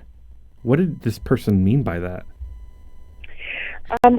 My source is speaking to I think a really undercovered area of this debate is that it's been framed in the media as a fight between Gillibrand and McCaskill and between survivors advocates on one side and the military on the other, because the military brass who have been testifying in Congress have been uniformly opposed to this amendment. But what my source was getting at, and he's a senior officer in the Air Force, is that there actually is support for this kind of reform within the ranks. Even commanders believe that justice will best be achieved by empowering prosecutors who are legally trained rather than commanders who have no legal training to make these decisions. But their voices are being silenced by the military hierarchy, which only allows one perspective to come through to Congress and the public. Well, and how much of this is just indicative of the constant power play between Congress and the military, where the military just doesn't want anybody who's not military getting involved in their affairs? I think you've hit the nail on the head there. This is really fundamentally about how much control Congress has over the military. And, according to the Constitution, this is a civilian-controlled military. And so it's really a question of how much now the Senate will stand up against the commanders who obviously do not want to see any power eroded because they think that that's a slippery slope. And they're desperately trying to hold on to their lush funding packages as well. So there is this context in which the Pentagon is desperate not to give anything away, and they already feel like they're giving up power in the other reforms.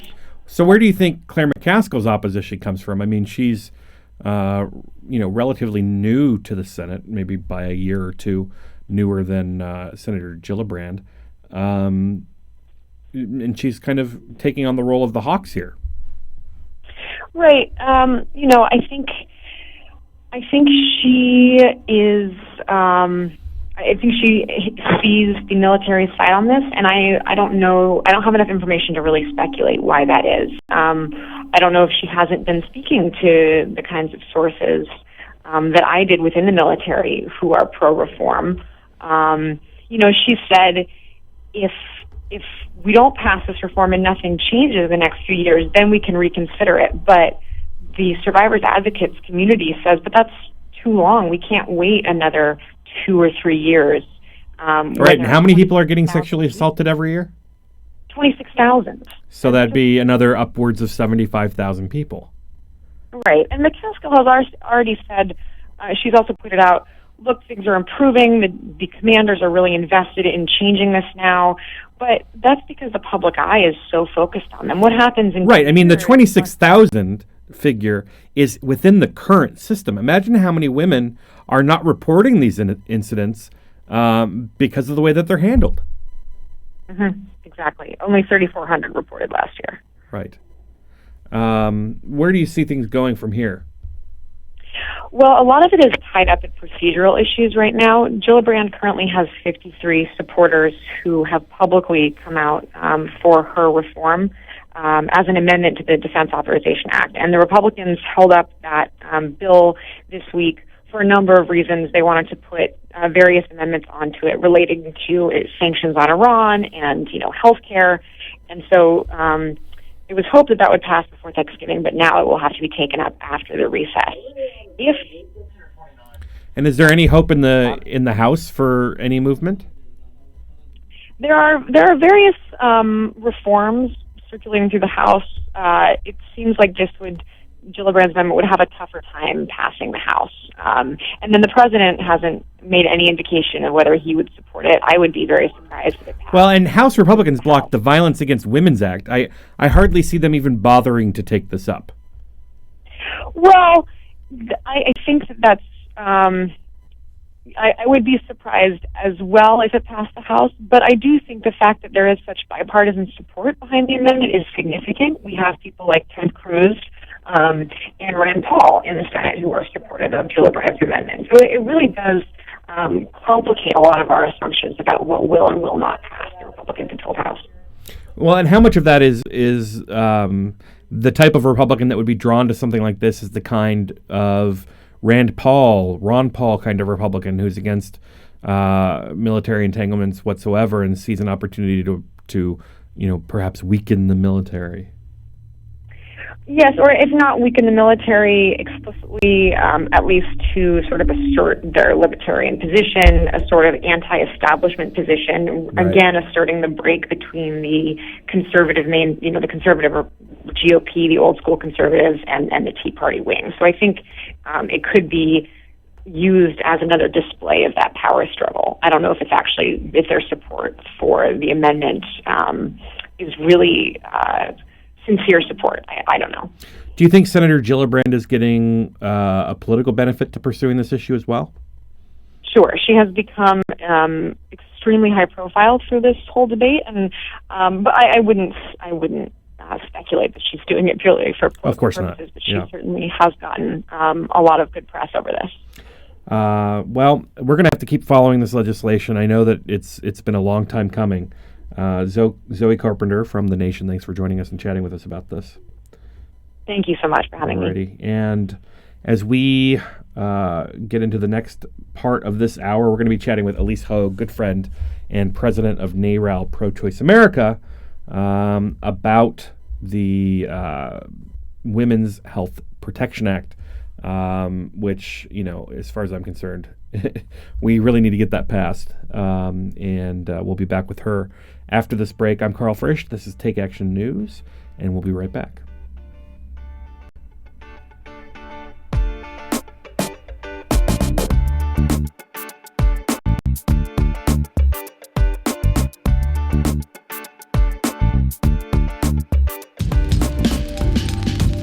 You're listening to We Act Radio, WPWC 1480 AM. Now get out there and do something.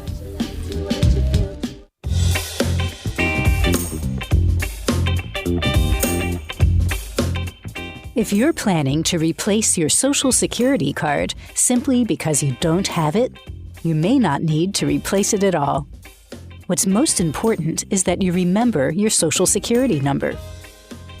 Remember during school how you memorized information and answers for tests? In the same way, you should memorize your Social Security number. Knowing your number is important, but having the card may not be. If you really do need to get a replacement card to show to an employer, it's easy to apply for a new one. Find out how at www.socialsecurity.gov/SS number.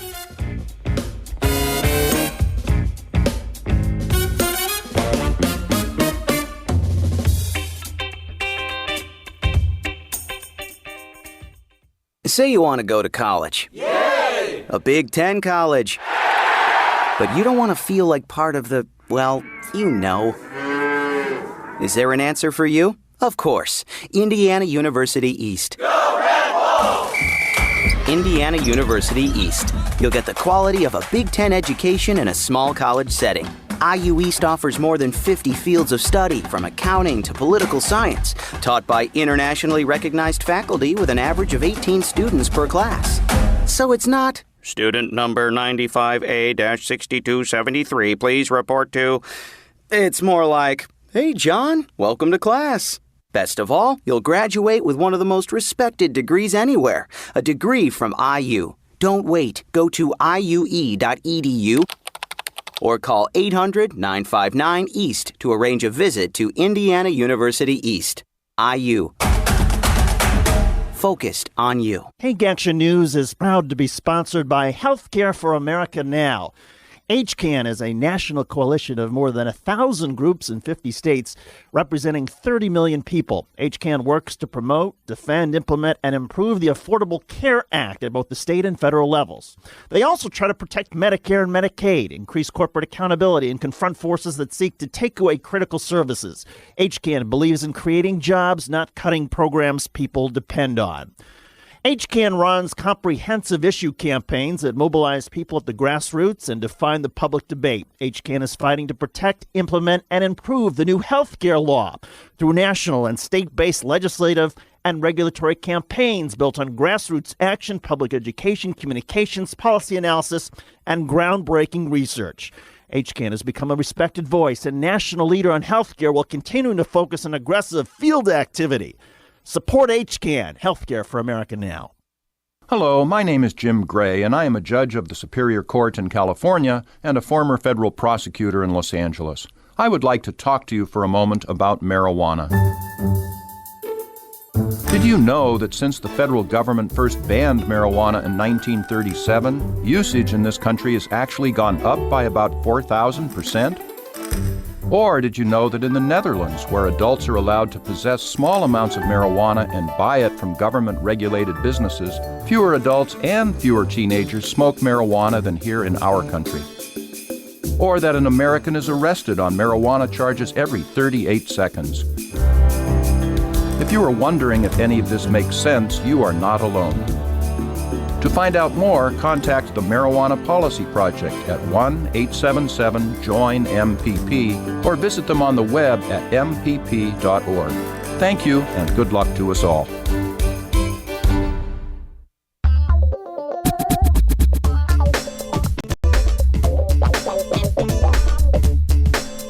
Welcome back. Take Action News 34 after.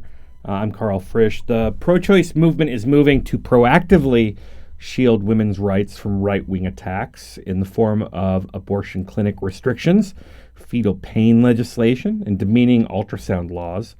Now a group of pro-choice legislators have proposed a bill intended to reaffirm Roe v. Wade and Planned Parenthood v.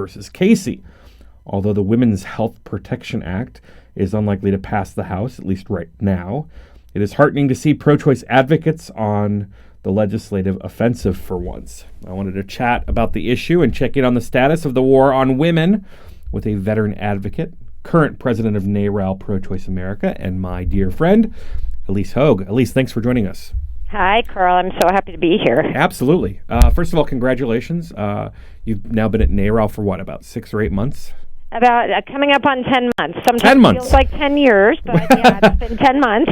Well, all these attacks on the simple human dignity of women and their right to control the destiny of their own bodies and their healthcare decisions, I imagine it's more than a full-time job.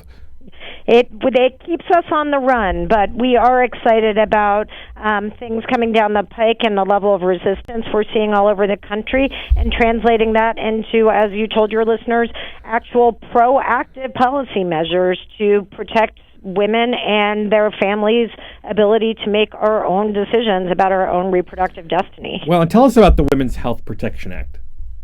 So what this is a federal piece of legislation that would prohibit a restriction from disproportionately impacting a woman based on where she lives. So it's really modeled after the Voting Rights Act in philosophy, because what it says is if you have a right affirmed in the Constitution like we do with Roe v. Wade, you cannot have differential access to that right. So all of these sort of death by 1,000 cuts strategies that the extreme anti-choice movement is employing, be it artificial clinic restrictions that are forcing them to shut down, or waiting periods, or mandatory ultrasounds, those actually impact differentially women's ability to access the reproductive health care they need just based on where they live. Some of these are municipal restrictions. Some of them are state-based restrictions. And the Women's Health Protection Act would guarantee every woman who lives in this country equal access to the reproductive health care that we all deserve. Well, and in some states where they don't necessarily, you're not saying that the government would build abortion clinics in every neighborhood so that women would be, the same distance. You're just saying that the government can't stand in the way of a woman's right to access these services.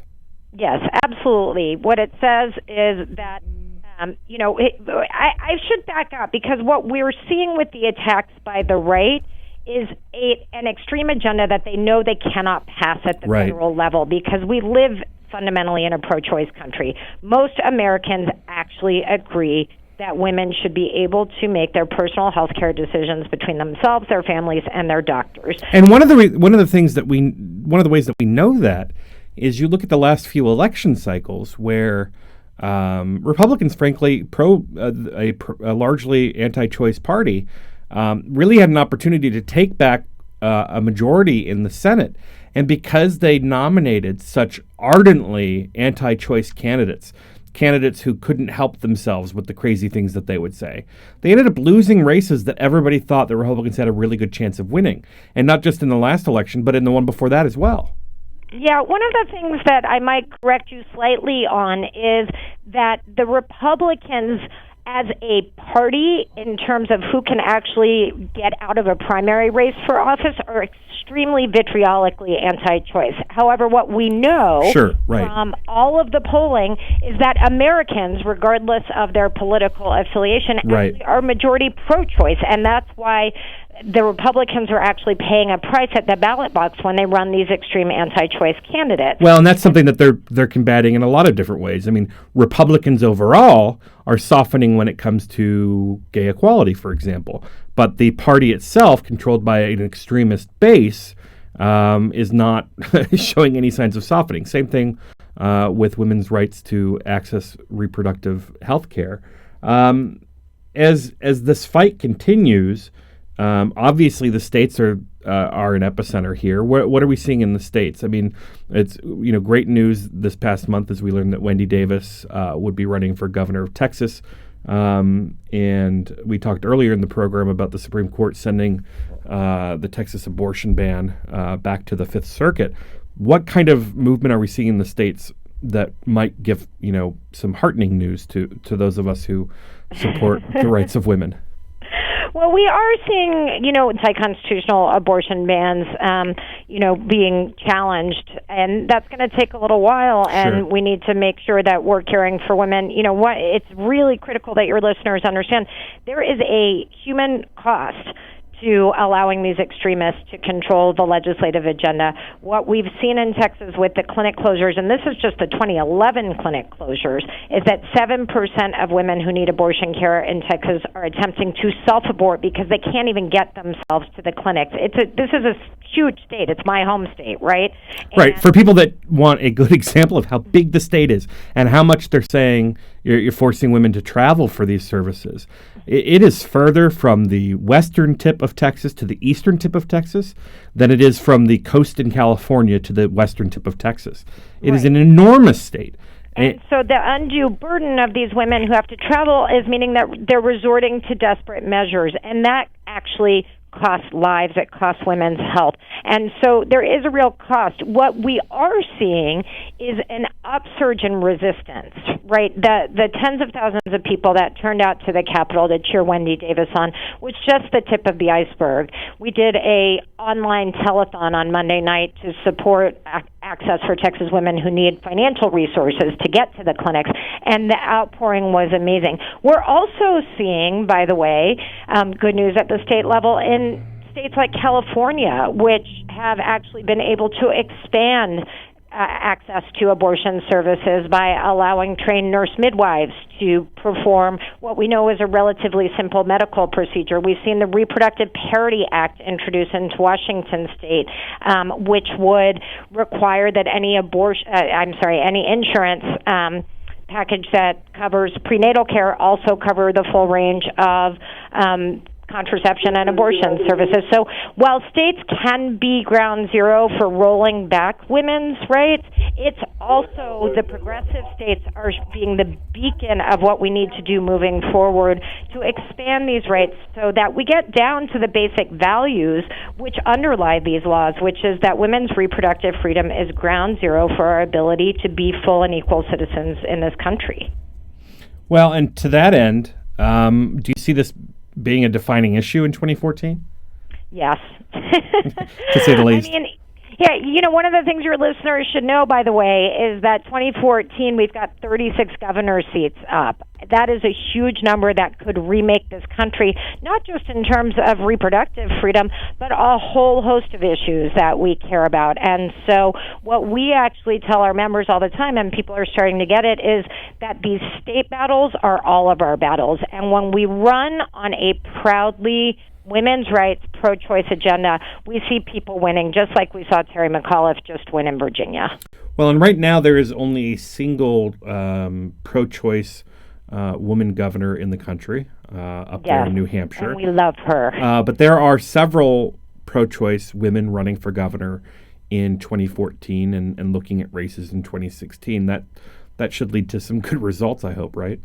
Absolutely, and I will also say we love our men for choice. We've got some great male gubernatorial candidates who are proudly, or incumbents, who have always stood up for the right of women and families to make our own decisions. So I would keep an eye, not only, sure, we would really love our pro-choice governor in New Hampshire to have some female compatriots in that.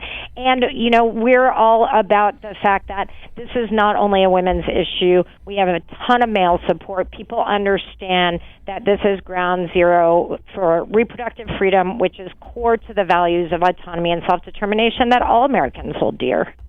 Well, and how do we get another generation of women, we've got about a minute left, inspired to take action around these issues? In the earlier part of the 2000s, it seemed that, the gender divide was lessening. It's now growing again, but do you think that has to do with younger women being tuned in on this issue for the first time because of the attacks from the right? I will burst a myth that I heard coming into this position, which is that young women and young men don't care about this issue. That's not been my experience. As I travel around the country, I see young people on the front lines, not just of abortion access, but fighting things like crisis pregnancy centers that are fake clinics that lie to young women in desperate situations. What I would say is that we need to open up our platforms and give voice to the next generation, but that they're out there and they are fighting the good fight every day. Well, and what can we do to make sure that this becomes a defining issue that people vote on? So if you look at like the NRA, for example, 80% of the country may be in favor of certain gun control regulations. But in places like Colorado, where the number was upwards of 90%, people still lost in recalls because the simple fact was that there are people who are motivated entirely to vote based on the gun issue to keep regulations from happening. How do we make it so that men and women vote based on the choice issue?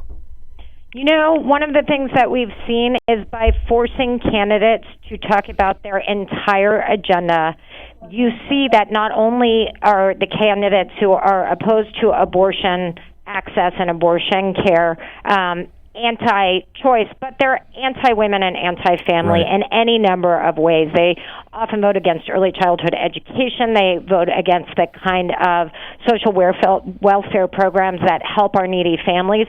And so one of the things that we see is we need to make these politicians own their entire agenda. We need to ask them the tough questions. They're starting to skirt the questions on choice because they understand that they lose. We can't let them off the hook. And when they do get forced to answer the questions, the hard questions, is when they say the crazy things that they say. Exactly. That's when they show that they're not just anti-abortion, they're anti-woman and they're anti-reality. I mean, that's when we get to see their grasp on reality just crumble, and it embarrasses them. And even national political figures who consider themselves to be anti-choice have to step away. Elise Hogue, president of NARAL, Pro-Choice America, good friend of the show. Thanks for joining us. Thank you, Karl. Have me on again. We absolutely will. And you can find their work at naral.org. That's NARAL.org. This is Take Action News. I'm Karl Frisch. And when we come back, we will talk about the wisdom from the mouths of Texas Republicans with our good friend, Jason Stanford. Stick around.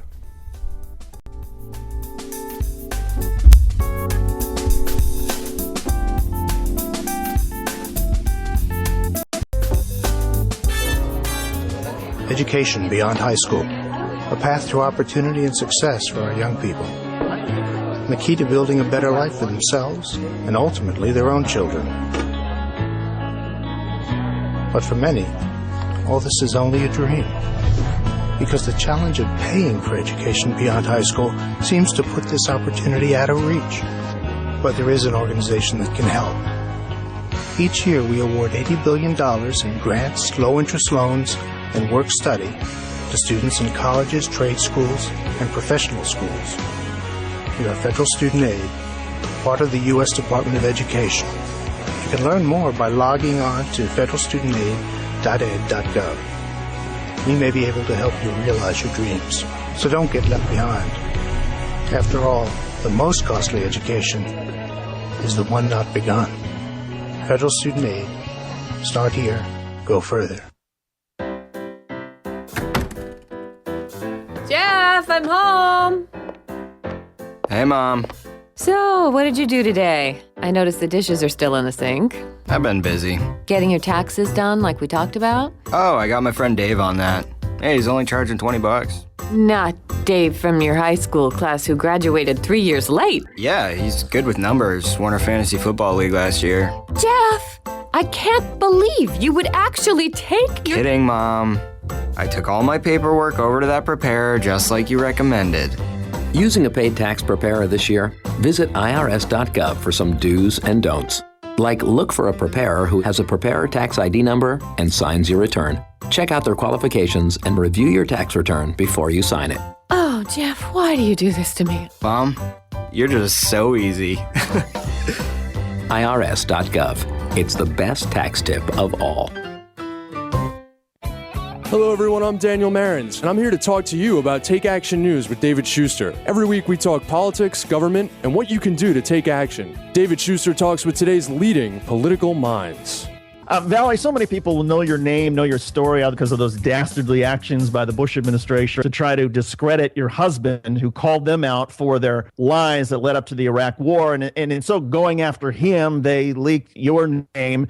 10 years since the start of the Iraq War. Has your perspective on any of this changed? Do you still carry around any sort of anger or frustration to the Bush administration? How have you been dealing with it all these years? Until the right is able to come to terms with the reality that we were lied into this war and it was not a good idea and it wasn't to liberate the Iraqi people, they will just continue to live in, la-la land and perpetuate the lies that got us into the war in the first place. Tune in from noon to 3 p.m. every Saturday, right here on We Act Radio.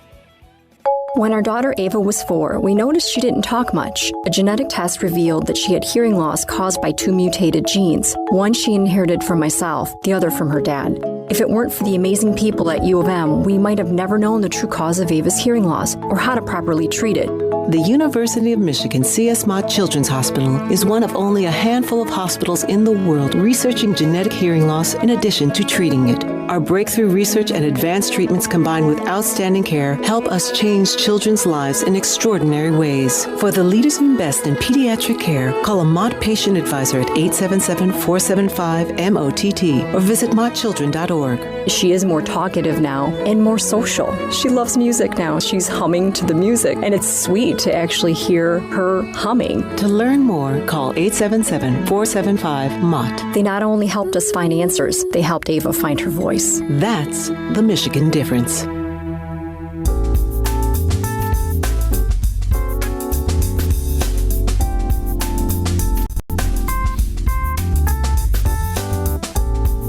Welcome back. Take Action News, as we do each week. We are now joined by our good friend Jason Stanford to talk about the mouths of Texas Republicans, the craziness that comes forth when given the opportunity to speak. Jason, thanks for joining us. Thank you, Karl. All right, let's get right to number 3 on your list this week. Lieutenant Governor David, I lost to Ted Cruz Dewhurst. Let's hear the audio. Let's hear the audio. I can't think of one thing that I agree with him on.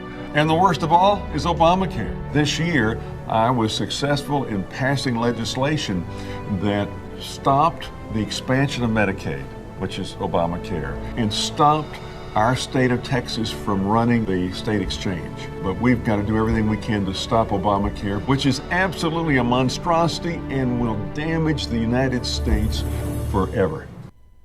So he says, with all due respect to President Obama, I can't think of one thing I agree with him on. I think really the most embarrassing part about that is the lack of creativity. I mean, can he at least agree that we're all Homo sapiens and that terrorism is bad? No. Or we'll see. Okay, so now we have something to play with. Jason, don't you know that science and the media, have a liberal bias, just like shapes and numbers and letters and colors and shapes? He won't agree with the president on shapes. No. I mean, if the president were to take his daughter's ice skating this holiday season on the National Mall, Republicans in Texas would accuse him of trying to be like Jesus by walking on water. Absolutely. I think they don't say, they keep bringing up that he doesn't use the words under God, and because they don't like to think of the president referring to himself in the third person. Right. They have this weird perverted hero complex with the president right now. I think they're just intimidated by a African American president. It just, I think they're really getting into some really deep stuff that they really need to go to therapy for. He's obviously a fundamentalist Muslim who supports gay people and women's rights. Very odd. Let's hit number 2. This is Rick Perry on whether Republicans should change their primary debate process to have fewer debates. Let's hear the audio. Oh, we don't have the audio, but it was basically Ohio Governor John Kasich suggested at the Republican Governors Association meeting that the GOP would be able to pick better candidates if it held fewer primary debates. And when asked his opinion on the matter, Texas Governor Rick Perry boisterously agreed by saying what? Hell yeah. Which, weirdly, was more eloquent than he ever was during any of the debates. Right. I mean, if he had ever been that succinct, he might have been the nominee. What does it say about the Republican Party, though, that when Hillary and Obama were on the debate stage with Joe Biden and Chris Dodd and Bill Richardson, that they didn't have any gaffes that became career-ending, but on the Republican side, the many debates led to a million different frontrunners by the names of Michelle Bachmann and Donald Trump and Herman Cain and every other crazy loon under the planet, and enough embarrassment to lose the nomination. Well, it's very similar to their theory of voting, that the only way they can continue to win elections, or start winning elections in some cases, is to restrict voting rights. So they're applying that same logic to debates, that if they restrict voters' access to seeing their candidates, maybe that their candidates will be more appealing. I cannot fault their logic in that, though. I think that is probably the smartest thing they've ever done. Well, especially if they're not willing to change on any fundamental issues, and if they're going to be competing for a more and more crazy right-wing base. Our final clip comes from the worst Texas Republican of them all, all these years later, George W. Bush, on whether he is feeling less stressed these days. Are you glad you aren't president now? Yes, I am. Yeah. 8 years is plenty. Yeah. And Laura and I love living in Texas. Dallas is our home, and we're very comfortable there. We got a lot of friends there, and I really don't miss the spotlight. Right. It's hard for some to believe, but I think 8 years of the spotlight's enough. Well, I must say you look much more relaxed. No kidding. No, it's true. No, but I mean, I would see. No, but I mean, I know. Yeah.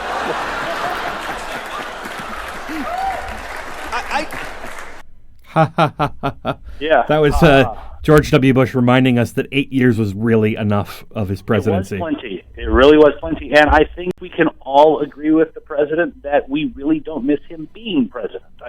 We're with George W. Bush right now. That's how far the Republican Party has come. Well, and, he now fills his days painting and raising money for bigots who have a stated purpose of converting Jews so that they can hasten Armageddon. Yes, but also painting shower selfies. Right. So it's bad. The bigotry is bad. I'll grant you that, Karl. But we have an ex-president painting shower selfies, and that's pretty Well, it's funny. selfies by number, right? Sure. Yeah, selfies by number. Yeah, I wonder what number, then we start getting into weird things, and let's just leave the president some dignity. But, I think it is a gift of absurdity to the world that we have an ex-president who is not building homes in the ghetto or, trying to create peace, on a bipartisan basis like Clinton and the first President Bush are. He's painting shower selfies.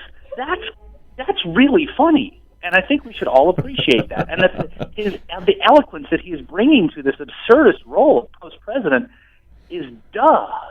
I mean, he could not have planned that better. I mean, this is basically like, what if Bubba on the corner had hit the lottery? What would he do in retirement?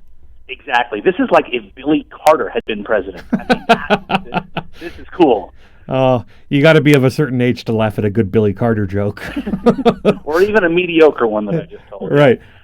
So in addition to his selfies by number, he's also, like I said, raising money for this charity, quote-unquote charity, that seeks to convert Jews to Christianity to quicken the speed of the end of the earth. Right. Well, 8 years in office apparently was not enough to cause Armageddon. You can't really leave that undone. So at least he has the courage of his convictions. I have my faith in Jews that they're really not going to go flock to their Hanukkah. The thing that I found hilarious over the controversy surrounding the news of this was that it was shocking to anybody because there's a large segment of the Republican Congress that believes in supporting Israel precisely for this reason. Jason Stanford, yes. Democratic strategist, syndicated columnist. Thanks for joining us as always. Always a pleasure, Karl. Thanks a lot. Alrighty. And when we come back in the next hour, we are going to be talking with Judah Schaefer from the Constitutional Accountability Center about how the Democrats went nuclear, or as Republicans would say, how the Democrats went nuclear. Stick around. We'll be right back.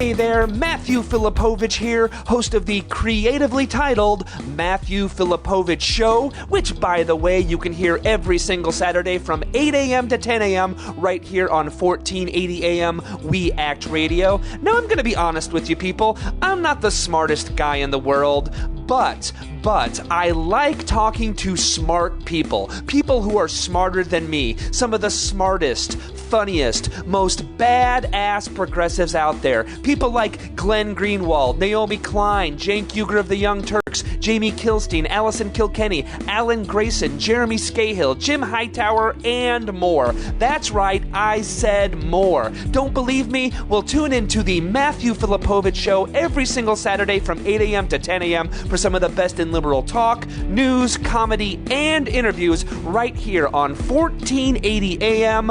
We Act Radio. You're listening to We Act Radio, WPWC 1480 AM. Now get out there and do something. How has the last year treated gays and lesbians in America? I'm Bill Newman, and this is the Civil Liberties Minute. As of November 20th in Illinois and December 2nd in Hawaii, same-sex couples have and will enjoy equal rights to marry. Hawaii and Illinois joining the list of states that embrace marriage equality, plus the District of Columbia, brings that number to 16. As of Election Day 2012, the number of states that allowed same-sex couples to marry was 6.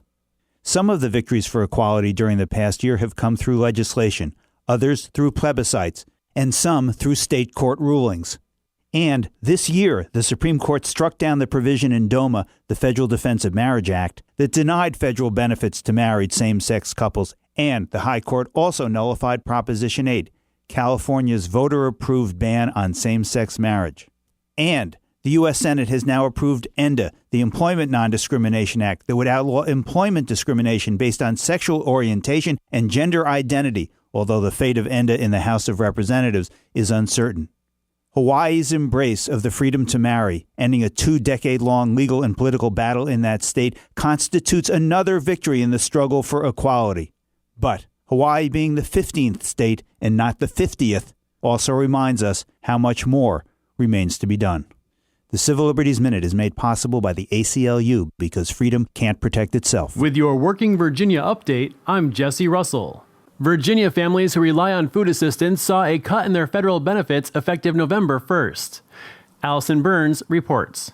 Voices for Virginia's Children policy analyst Amy Woolard says that means Virginia families will see a reduction in benefits of about 5.5% or $36 a month for a family of 4. So with benefits only equating to about $4 per day per person or about $1.40 per meal, that really means families and children will be struggling to make up several days' worth of meals each month heading into winter. Woolard says most of the food stamp recipients in Virginia are children, the elderly, and disabled. Food insecurity leads to greater risks for things like childhood obesity and other chronic conditions like asthma, anemia, pneumonia. This update made possible by the Office and Professional Employees International Union, ensuring fair treatment, fair wages, and benefits for thousands of working Virginians. Online at opeiu.org. Packers. Vikings. We come from different places. Uptown. Downtown. We come to different conclusions. Half empty. Half full. But when we live united, we make a real difference in the building blocks of life. Children succeed in school, families gain financial stability, the health of our neighbors improves, and suddenly so do our communities. Real change won't happen without you. Live United. So give, advocate, volunteer, Live United. Sign up today at liveunited.org. Brought to you by United Way and the Ad Council. You're listening to WIN, Workers Independent News, a production of Diversified Media Enterprises. I'm Doug Cunningham. Our Walmart says there will be 1,500 Black Friday strikes and protests at Walmart stores nationwide, demanding higher wages and the right to form a union without retaliation. Walmart workers fired in retaliation for organizing to improve their working conditions are at Walmart headquarters in Arkansas today to demand their jobs back and an end to the retaliation. Our Walmart says the movement to improve the lives of Walmart workers is growing. Amy Traub of the think tank Demos says the Walton family that owns Walmart has a net worth of $144 billion, more than 43% of Americans combined. She says a Demos report shows that Walmart could give all its workers big raises without costing customers a dime. They could do it by not spending tens of billions of dollars buying back company stock. We find that if Walmart reinvested that money in its low-paid workforce, it could give every one of the estimated 825,000 employees who are paid less than $25,000 a year a raise of $5.83 an hour. Senate Majority Leader Harry Reid's move to change Senate rules to neutralize minority Republican opposition on judicial appointments is being hailed by organized labor. AFL-CIO President Rich Trumka applauds Senator Reid for upholding democracy by breaking through gridlock to meet the needs of the country. SEIU President Mary Kay Henry backs Reid's action to end Republican obstructionism as well. She says for too long, a minority of senators have prevented dozens of qualified presidential nominees from being confirmed, often for petty political reasons or for no reason at all. There's a new surge of young, vivacious, bold, energetic power of young people on the job, and I think it's redefining the labor movement. Reverend C.J. Hawking of Arise Chicago. Her interfaith worker rights organization is supporting young workers at Unique Thrift Store in Chicago as they organize a union in the face of employer opposition. A union election is set for December 4th as workers decide whether or not to join Workers United SEIU. Reverend Hawking says hundreds of customers of the store supporting the workers' effort to organize signed large poster boards that were delivered to Unique Thrift Store management on Chicago's Sheridan Avenue on Thursday. I think they heard us, but we did find that about 10 minutes after we left the store and we remained gathered out in front, someone ran around back and our poster boards were in the trash.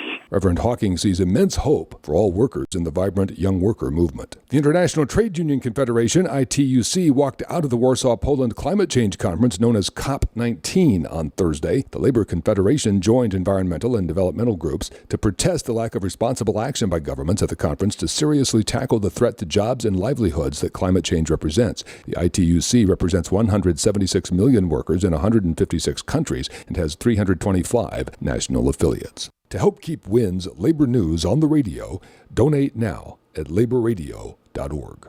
You've been listening to WIN, Workers Independent News. For more information, visit laborradio.org. American citizens everywhere are demanding and supporting speedy and complete action. Broadcasting from the We Act radio studios in Washington, D.C., heard live across the nation, this is Take Action News with Karl Frisch. Many of the world's great movements of thought and action have flowed from the work of a single man. There is work to be done. The state of our economy calls for action, bold and swift, and we will act.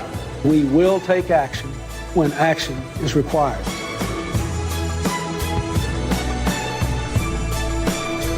Welcome back to Take Action News, our final hour in the show this weekend.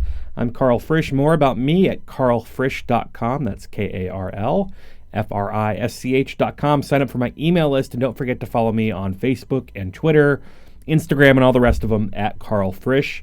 And connect with the show at takeactionnews.com.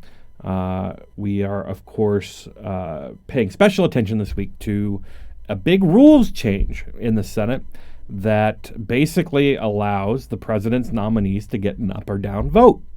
In 2005, when Senate Democrats were in the minority, Republicans threatened to implement the so-called nuclear option, or as George W. Bush would call it, nuclear option, eliminating Democrats' ability to filibuster conservative judicial nominations. At issue was a group of extremely conservative justices. Democrats came out staunchly against abolishing the filibuster. The whole showdown ended with Democrats confirming a class of conservative justices, including Janice Rogers Brown and Brett Kavanaugh. Now the tables have turned, but with some key differences. Republicans have filibustered more during the Obama administration than all filibusters put together combined. Joining me now to discuss the recent developments and the nuclear option is Vice President of the Constitutional Accountability Center, Judith Schaefer. Judith, thanks for joining us. Thanks for inviting me, Karl. All right. So, as is the case with these kinds of dense issues, the media has kind of decided that it's a pox on everybody's house. Republicans won't compromise with the Democrats, and Democrats won't compromise with the Republicans. Not entirely true. But the situation is a bit different than it was in 2005, right? Well, it's very different, and you gave some information explaining why. The George W. Bush nominees who were filibustered by the Democrats were really extreme right-wing ideologues, like Janice Rogers Brown, someone who described Social Security as grandparents cannibalizing their grandchildren. I believe she was even, the bar said that she was unqualified for the position, right? Well, she was a state Supreme Court justice in California, so I may be confusing one of the appointments. But the point is, these were not people within the mainstream of American legal thought. Well, and in fact, back then in 2005, it was rare enough for Democrats to filibuster these nominations that this whole discussion of the nuclear option came to be. It started in the Senate during the George W. Bush administration. Trent Lott had coined the phrase, actually, nuclear option. I have trouble saying nuclear, too. You had trouble. Nuclear. Anyway, the nuclear option blowing up the Senate, basically, because it has had this tradition of allowing a minority to check an outrageous majority through the use of a filibuster, but used, sparingly, not something as a matter of course. And what's happened? I mean, look at the nominations during the Bush years. I mean, if you think about somebody like John Ashcroft, for example, approved as Attorney General, right? Extremely conservative and unpopular with Democrats, but Democrats allowed him to be nominated and confirmed. They did allow him to be confirmed, and I lived through that. I spent a lot of time working in opposition to that confirmation. His record as the Attorney General of Missouri and as a senator from Missouri, he was beaten by a dead man. Right. I hate to say that, but it's true. It was a terribly outrageous record. And then Democrats did allow him to be confirmed. They did not filibuster him. But what's happened that is unprecedented with respect to President Obama's nominees is that uncontroversial nominees have been blocked up by Senate Republicans. It is always, before the Obama administration, it was pretty much always the case that a judicial nominee who was approved by the Senate Judiciary Committee would come out of committee, go to the Senate floor, and be confirmed, within days, perhaps several weeks, but that was pretty much the length of time it would take. But when President Obama came into office and started nominating people, and most judicial nominees actually are not controversial, these people were coming out of committee, and then they just were sitting there because Senate Republicans did not allow them to get a vote. Richard Taranto, 347 days. Right. And he was approved unanimously when they finally voted on him. After 347 days of waiting, and why? No reason. He was approved. He was confirmed by a vote of 91-0 to the Federal Circuit. Robert Bachrach, a 10th Circuit nominee, 263 days waiting for a yes or no vote, confirmed 93-0. So these are completely non-controversial people who have been bottled up. And in fact, a lot of the nominees have been President Obama bending over backwards to try and get conservatives to allow votes on these nominees by picking moderate or even conservative judges. I think it's very fair to say that if you look as a group at the president's nominees, President Obama's nominees as a group, you will not find people with, I would say, the equivalent, liberal progressive record as the George W. Bush nominees had extreme right-wing records, not even remotely close. Which is why the Republican argument that they're just standing in the way of these crazy radical nominations is so wrong. And what they're trying to do, and I wonder your thoughts on this, is to obscure what the actual political motivation here. So if you look at something like the D.C. Circuit, right, it's often called the second most important court in America, where a lot of regulations with the environment, the cases go through there. A lot of labor relations cases go through there. And these rules that impact the lives of so many millions of people originate there before possibly going to the Supreme Court. And the president has I believe there were 3 openings as of most recently, but Republicans they have a majority there. They've wanted to reduce the number of judges there, and it's all part of their want to, if they can't control the legislative process, and if they know that demographics are not favoring their ability to control the presidency, at least they can control the D.C. Circuit and the Supreme Court, and thus stop Congress and the president from doing anything that favors average Americans. Oh, there's no question about that. I mean, as you said, there are 3 vacancies on the D.C. Circuit right now. It's a court that has 11 authorized judgeships, and then there are also what are called senior judges. These are judges who are in semi-retirement, but they actively hear cases. And there are 6 of those. And the breakdown of the total 14 judges is 9 Republican appointees and 5 Democrats. So the court is heavily tilted ideologically toward not just Republicans, but movement conservatives like Janice Rogers Brown, who we were talking about a little earlier ago, Brett Kavanaugh, who was a Ken Starr protege, David Sentell. These are extreme conservative judges. So it's very clear what the Republicans want to do is keep that advantage. They like it. They've been getting some very crazy extra constitutional rulings out of this court from these judges, and they would like to keep it that way.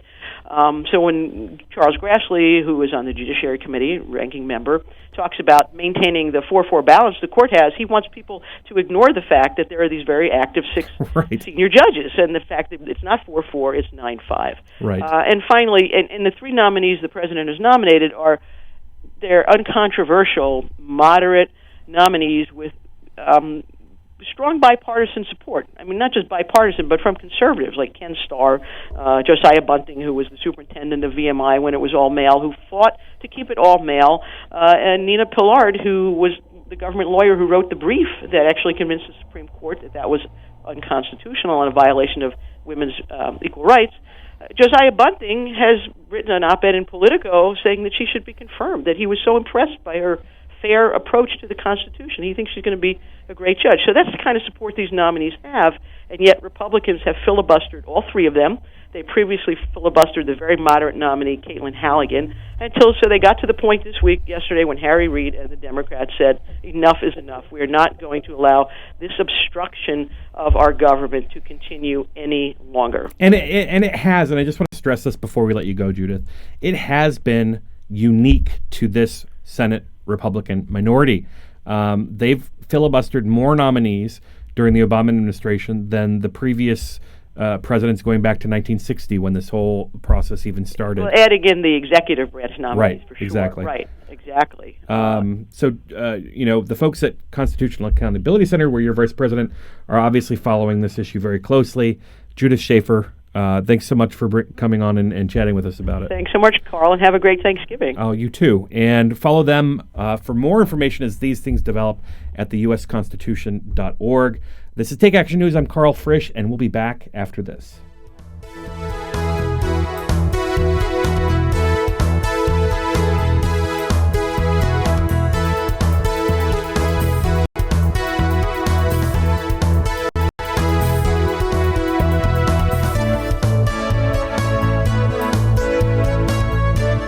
Sergeant Michelle Garcia served meritoriously in Iraq and has the medals to prove it. Soon after leaving the Navy, Lieutenant Chris Scott found a job, a home, and started a family of his own. Corpsman Richard Stokely took the skills he learned in Vietnam and put them to good use as a paramedic. But soon after leaving the military, each of these veterans fell on hard times and faced homelessness.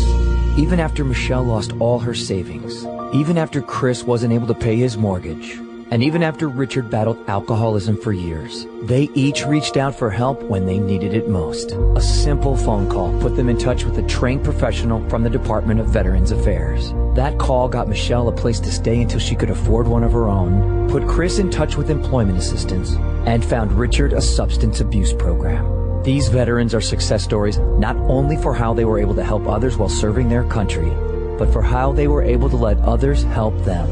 If you know of or are a veteran in need, make the call. When you go on a road trip, you're careful. You follow the signs to arrive at the right place. It's the same online. Read the internet signs along the way, or you may be led astray. For example, look for the .gov at the end of the web address. If it isn't .gov, it isn't the real Social Security website. People are often victimized by misleading advertisers who use terms like Social Security or Medicare to trick the public. These companies charge a fee for free Social Security services. These services include changing your name and getting a new Social Security card. There's no need to pay for services Social Security offers for free. Go to www.socialsecurity.gov. And remember, if it isn't .gov, it isn't Social Security.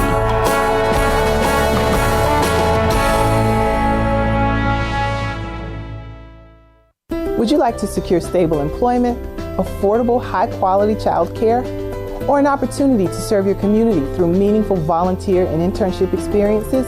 If so, UPO is the place for you. Hello, I'm Andrea Thomas, Vice President of Administration and Chief of Staff for UPO. As the Community Action Agency for Washington, D.C., UPO has proudly served the residents of Washington for the past 50 years. Annually, we impact the lives of nearly 100,000 Washingtonians, 100,000 people advancing their education, securing employment, maintaining housing stability, and investing in their communities through volunteerism. Our vision is a Washington of thriving communities and self-sufficient residents. To learn more about our services and how you can partner with us or donate, visit us at www.upo.org. UPO, where we are uniting people with opportunities. Take Action News is proud to be sponsored by Healthcare for America Now. HCAN is a national coalition of more than 1,000 groups in 50 states, representing 30 million people. HCAN works to promote, defend, implement, and improve the Affordable Care Act at both the state and federal levels. They also try to protect Medicare and Medicaid, increase corporate accountability, and confront forces that seek to take away critical services. HCAN believes in creating jobs, not cutting programs people depend on. HCAN runs comprehensive issue campaigns that mobilize people at the grassroots and define the public debate. HCAN is fighting to protect, implement, and improve the new health care law through national and state-based legislative and regulatory campaigns built on grassroots action, public education, communications, policy analysis, and groundbreaking research. HCAN has become a respected voice and national leader on health care while continuing to focus on aggressive field activity. Support HCAN, Healthcare for America Now.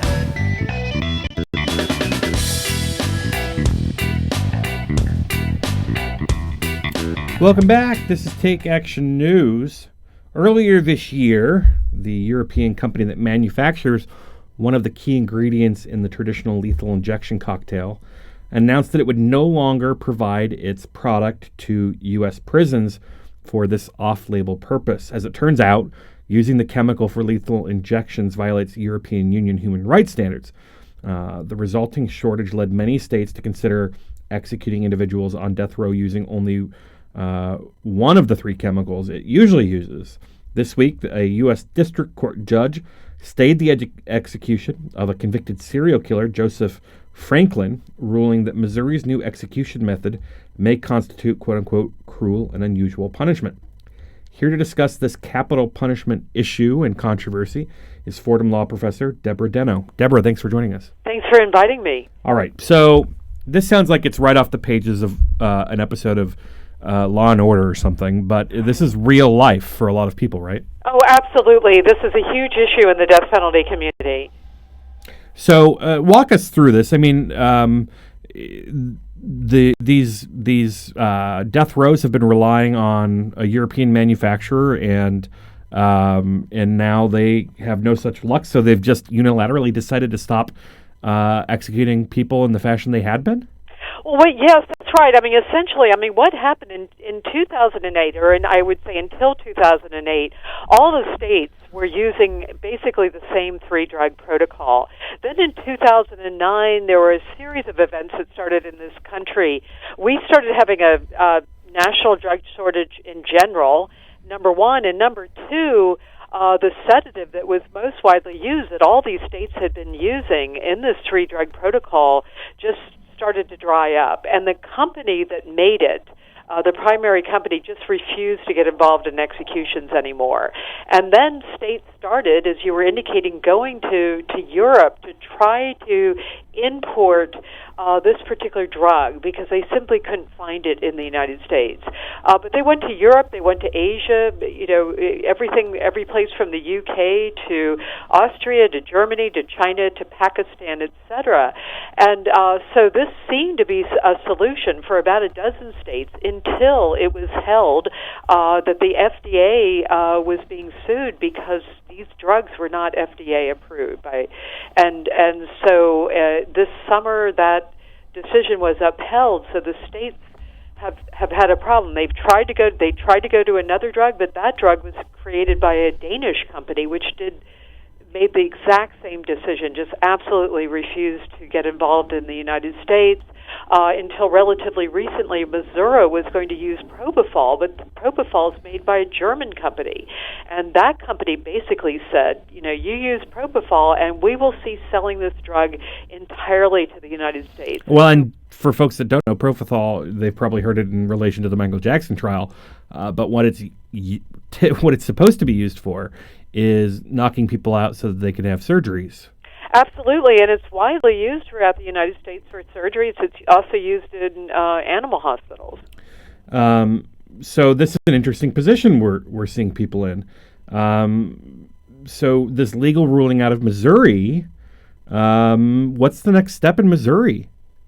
Well, the next step in Missouri is, what they have essentially landed on, and what a number of states are starting to do now is they're using what's called compounding pharmacies, and to create drugs, and traditionally compounding pharmacies are non-FDA regulated. They're small-scale pharmacies that make customized drugs on an as-needed basis in response typically to individualized prescriptions. And so essentially they are regulated by whichever state they happen to be in, but there's a consensus that these state regulations are really bad.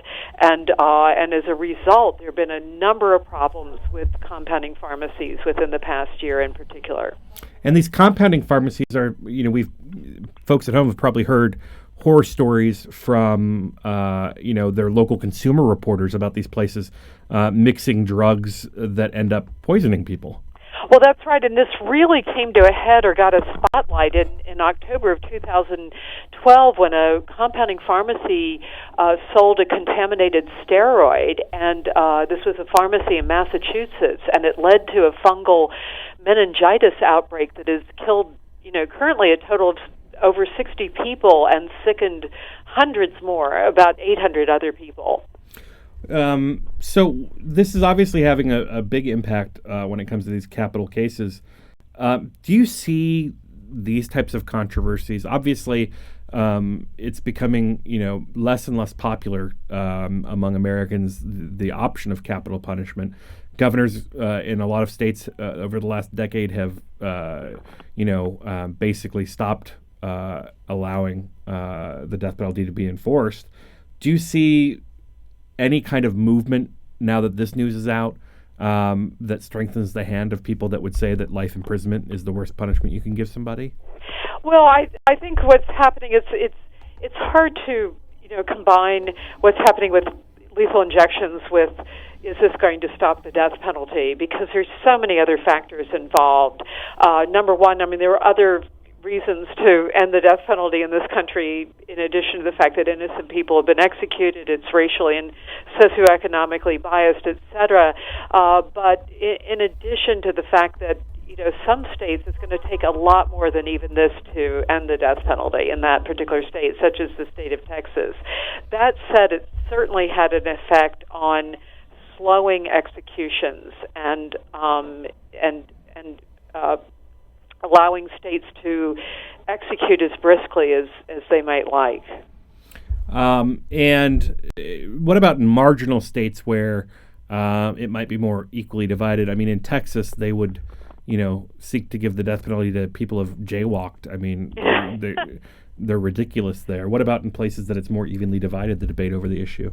Well, I think the lethal injection issue has, because it's made it so much more difficult to execute, it certainly has added to the reasons that a state might decide to end the death penalty. So, for example, the last big issue before New Jersey decided to end the death penalty in that state was the problems they were having with lethal injections. Same thing in Maryland.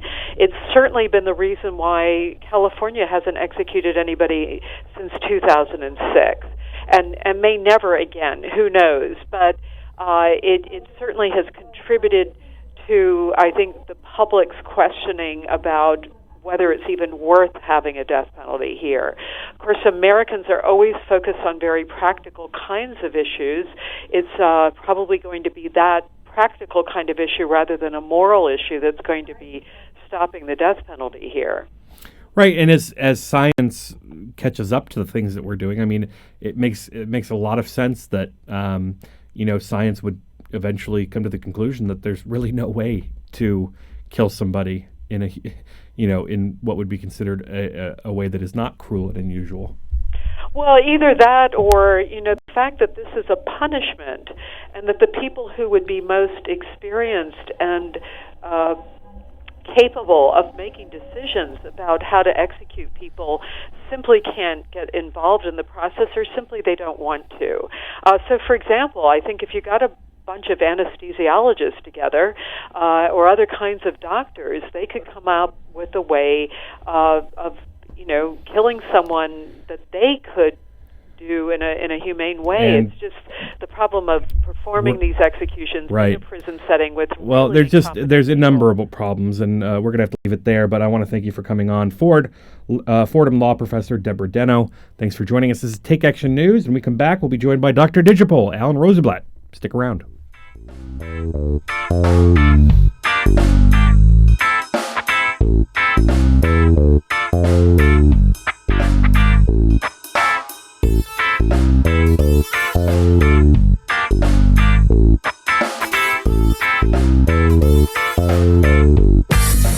You're listening to WIAT Radio, WPWC 1480 AM. Now get out there and do something. Breast health awareness is critical for all women, particularly African Americans, because we have an increased risk of dying from breast cancer compared to women of other backgrounds. At U of M, I'm doing research here and with women in Ghana to look for an inherited link that makes African and African American women susceptible to a more aggressive type of cancer. Finding this link, I believe, will make new treatments possible. But right now, making sure that you are properly screened is our best protection.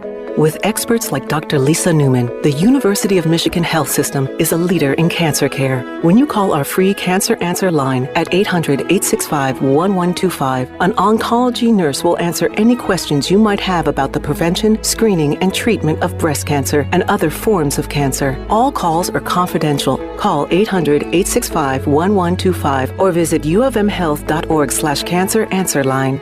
We're working to help everyone enjoy longer, healthier lives. That's the Michigan difference. As a National Guard or Reserve member, you served your country. Now let VA serve you. I wouldn't be here today as a successful woman without the help that I received. Your VA honors your service by providing a wide range of veterans benefits.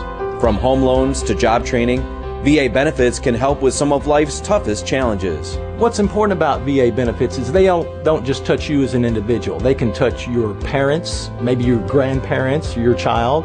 Go to benefits.va.gov/guard reserve to learn more, including how to apply online using e-benefits. I just finished a master's degree recently, and now I'm working on another degree as well. So the military made that all possible.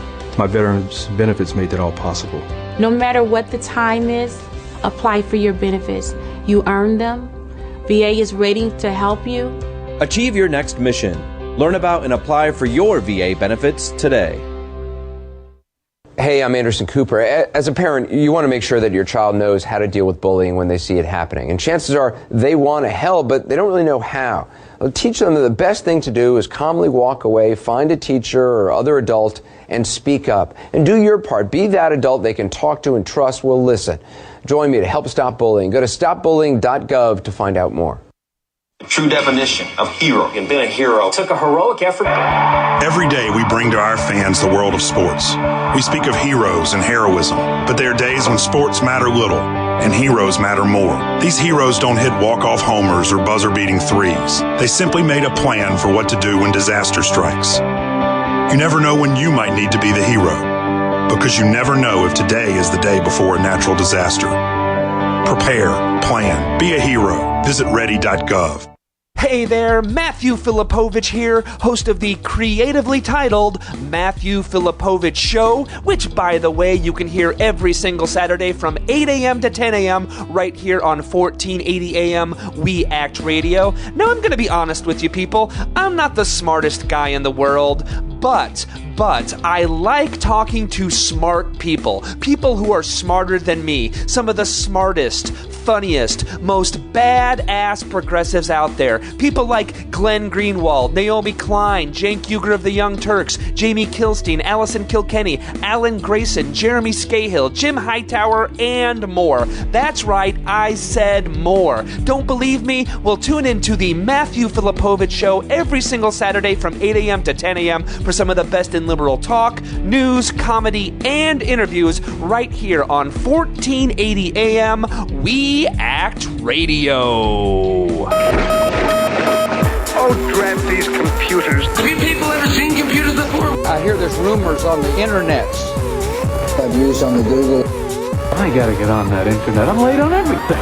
A series of tubes. They're so naughty and so complex. Computers are my forte. I always laugh. Joining us as he does every week on Take Action News is our good friend, Dr. Digipol, Alan Rosenblatt. Alan, what do you got for us today? Well, news is out that Google Plus, which also uses hashtags, as does all the other social media sites, Google has announced that you can now search for hashtags from Google Plus on Google search engine. And there's some buzz about whether or not this will finally make Google Plus relevant. Well, wouldn't people have to be using Google Plus in order for it to be worthwhile? Yes, that is true. And they would have to want to see what hashtags people are using on Google Plus on top of that. And the search for hashtags, which if Google really wants to become relevant for social media, they should build hashtag search into Google for all social media. But it looks like they're primarily just building hashtag search for Google Plus, and I guess you can click out of Google to go to Facebook or Twitter to search hashtags on those platforms. Now, I've tried it, and I'm not seeing any hashtag results on the side where they said it would be. It's supposed to show up on the right-hand side where the sponsored links are. Hashtag search results are supposed to show up there, but I'm still seeing sponsored links, so I'm not really sure what's happening here. Do you think it's maybe a slow rollout to different segments of the using audience? Perhaps, but I'm a little surprised because, when Google Plus first launched, I was among the early people that they invited to Google in Washington, D.C. for lunch and a demo of how we could be using Google Plus. So I'm surprised I wouldn't be on that early rollout. But I'm not seeing it And even if I did, I'm still not sure exactly what it is it would give me. Well, in fairness, Dr. Digipole, I am connected to literally thousands of people on Google+. People can find me just by searching my name. And of those thousands of people I'm connected to, literally twos of them still use Google+. Well, I know that I'm one of the people you're connected to. You and Clay Johnson, I think they are the only two people I know that still regularly use Google+, other than myself. And I would refrain from using the word regularly for me because I use it regularly compared to maybe some people, but compared to how I use Facebook and Twitter and even Instagram, I'm not even sure I would qualify on Google+. But Google is constantly trying to figure out a way to make Google+ relevant. Which kind of flies in the face of what a lot of people thought at the time. They thought it was just another marketing ploy to get users' information, that they would never actually make a lot of changes to Google+ to make it a more worthwhile social network. Yeah, I hear you. So I'm a little baffled. I'm a little curious. I'd like to actually see it working. But despite what I'm reading that says that it's already up and running, I'm not seeing it. So I'm going to go #fail on that one. So I'm curious if you've been keeping up with the healthcare.gov fiasco. Obamacare could hit, and this is some news out today, Obamacare could hit some impressive numbers for the January 1st enrollments. The administration announced that it will extend the deadline for new enrollments from December 15th to December 23rd, and that's for policies to be effective on January 1st. Enrollments have doubled since the end of October, from 106,000 completed processes to more than 200,000. That's certainly encouraging. What do you think? I think that, the law says you have to have insurance. And so people are going to go get insurance. It's only a matter of time for that. I think that, part of the reason, and I think we've talked about this a little bit, the biggest reason why people aren't using signing up for insurance through the exchanges is not because the exchanges haven't been working that well. It's because there's been a multi-$100 million campaign telling them not to use it. Right. Well, and that's when you hear the stories about conservatives who have gone to the website and are shocked when they find out that it's not some government option, but that they get to choose from dozens of private insurance companies. Yeah, that one always baffles me, from people thinking that Obamacare or Affordable Care Act was about forcing you to buy government insurance to, the idea that the people who oppose Obamacare think that CHIP and Medicare are not government insurance programs. Right. Absolutely. And, one of the things that, I've thought all along, and I'm interested in your take, one of the things that we saw when the early numbers came out from healthcare.gov was that a lot of people had gotten, like 1.5 million people had gotten through the process to the point at which they would choose and pay for a plan, but had not yet chosen a plan. So they'd been, comparing different plans. And that was just in the first month. And we saw in Massachusetts that a fraction of people had actually chosen plans in the first month. So I think we're going to be pleasantly surprised, at least heartened by the volume of people that sign up before the extended deadline in December. I think that's very much true. The irony, of course, is that Republicans are out there screaming that, it's all about choice. We need to have choices.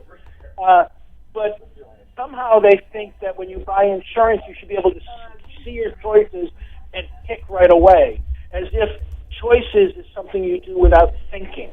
The point of choices is to look at your options, to weigh them, and then to decide which is the best one for you. And when buying insurance, it's not just, which one tastes better. It's which one covers what you need and serves the purposes, your needs and your health needs and your family needs. And that's not an easy thing to decide. So even if you have a lot of choices, which you get under the Affordable Care Act, and which the Republicans insist that we must have, it's not about making a quick decision. Right. It's a lot more thoughtful. And just think of the amount of time that people put in when they have employment-based insurance into picking a plan. during open enrollment. Meanwhile. And this is not something that you end up seeing a lot of. When you get insurance through your employer, they're not verifying your nationality, your place of birth. They're not verifying where you live. They're not verifying your income level to see if you get a subsidy. So and nobody is spending, like you said, hundreds of millions of dollars to convince people not to sign up for employment-based insurance. So it's no wonder there's issues. Lies too, yeah. Misinformation, scaring you. No wonder people are reserved about getting on there. And to me, I see the parallel between Republicans investing all this money to scare people off of Obamacare and then complaining that they're not signing up fast enough to, was it Trey Radle's decision to vote to require people on unemployment to pass a drug test, and then he gets arrested for cocaine possession? Right. I think it's pretty comparable. Well, my favorite was his Twitter handle bio said that he was a hip-hop Republican. Well, there's a dead giveaway right there, huh? Well, yeah, I don't think so. Certainly interesting, and perhaps we should be randomly drug testing members of the Republican conference because half the time I think they must be smoking something. Alrighty, yeah. Dr. Digipol, Alan Rosenblatt, as always, pleasure to have you on the show this week. Great to be here, Karl. All right, this is Take Action News. I'm Karl Frisch, and we get back. It's going to be time to play the Cheney Family Feud. Stick around.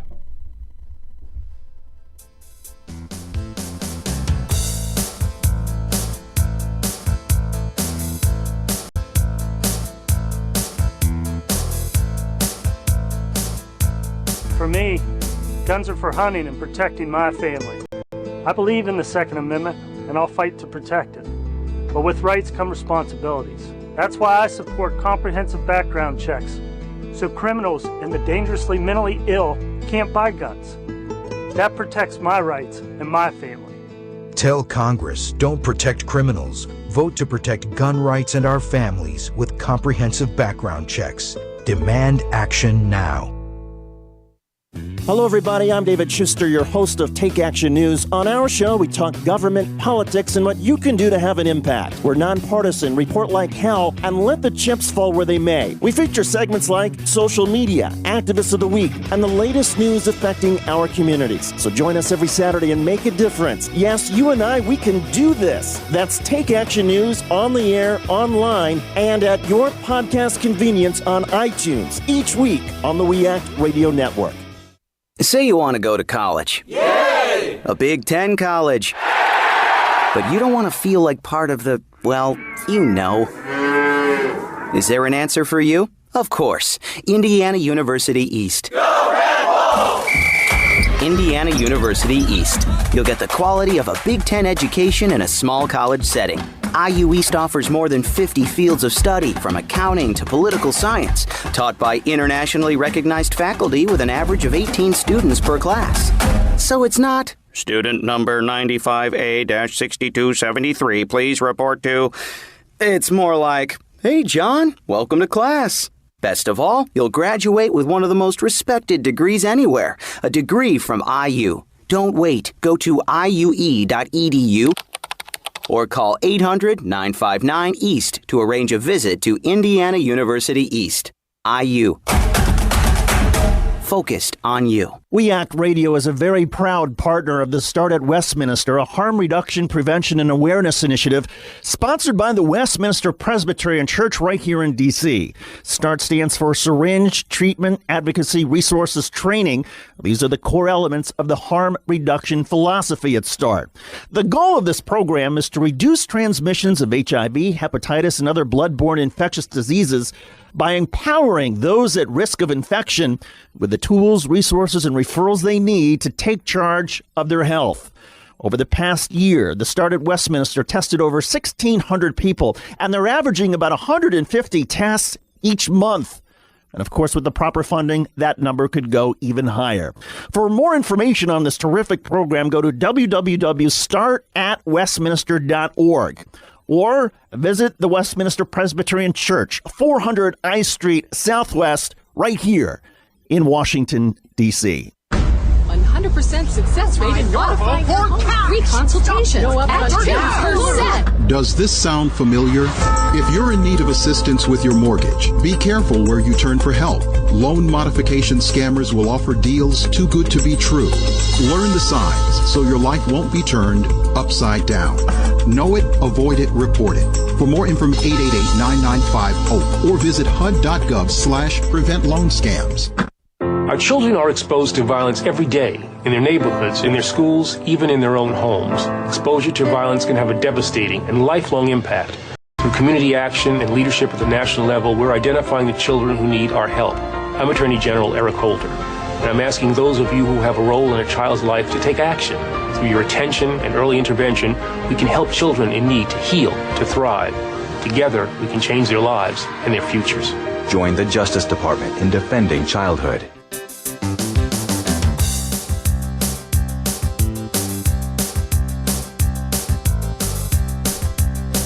It's time to play the Cheney Family Feud. We asked 100 sisters, what's the worst thing your sister could do to effectively end your relationship? Deny my simple human dignity by accepting my same-sex marriage in private, but placating bigoted Tea Partiers to prove you're a real Wyoming knight in a Republican Senate primary against an old family friend? Survey says... yes, we have a winner.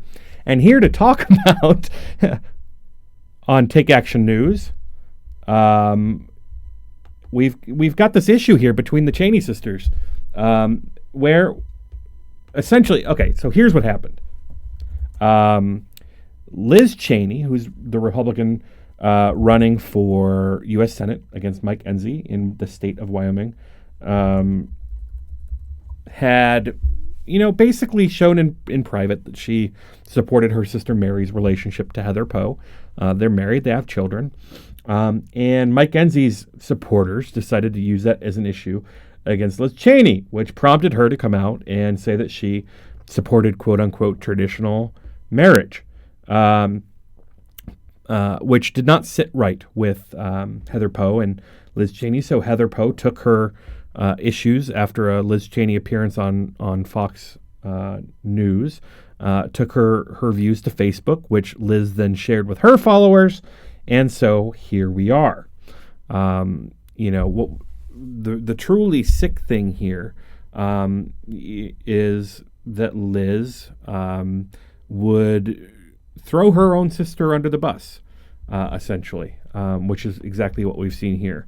And when you've got essentially a family that, if you look at it, you're going way back, at least in Liz Cheney's book, you have her saying that she nearly left the 2004 re-election of her father because of the president at the time, George Bush's eagerness to pass the federal marriage amendment.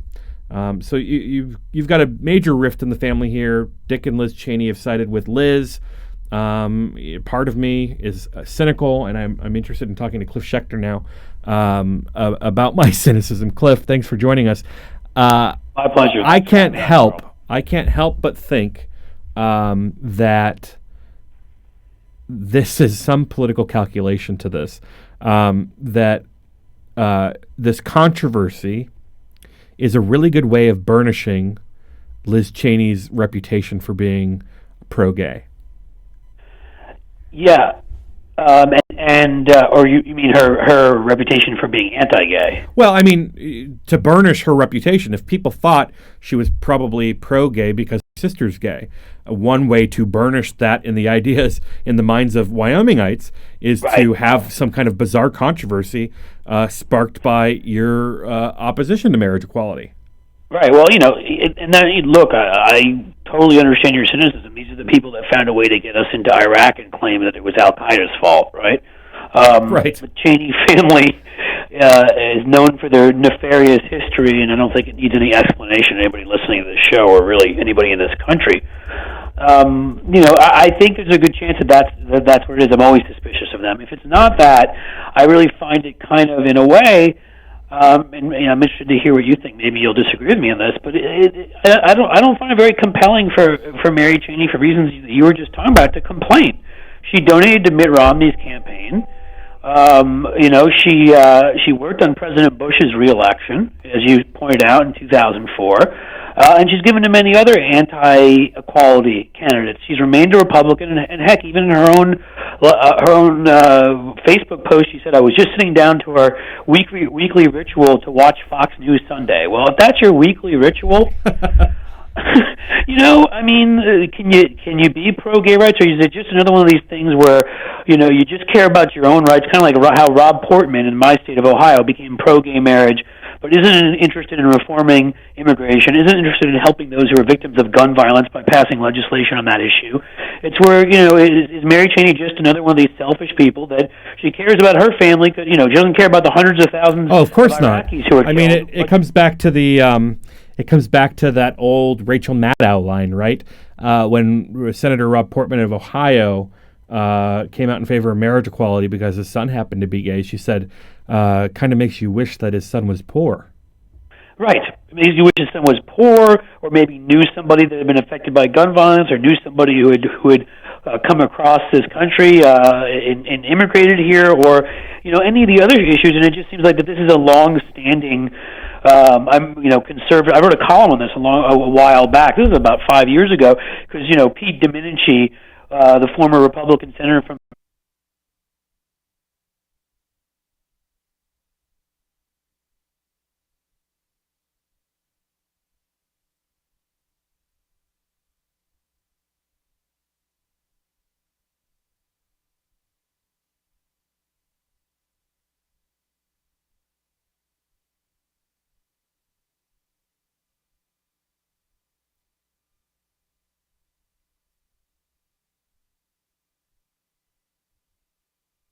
But it turns out that's not the only fracking industry lie. According to a new report by the Multi-State Shale Research Collaborative, shale drilling has also produced far fewer jobs than industry supporters claimed. The 6 states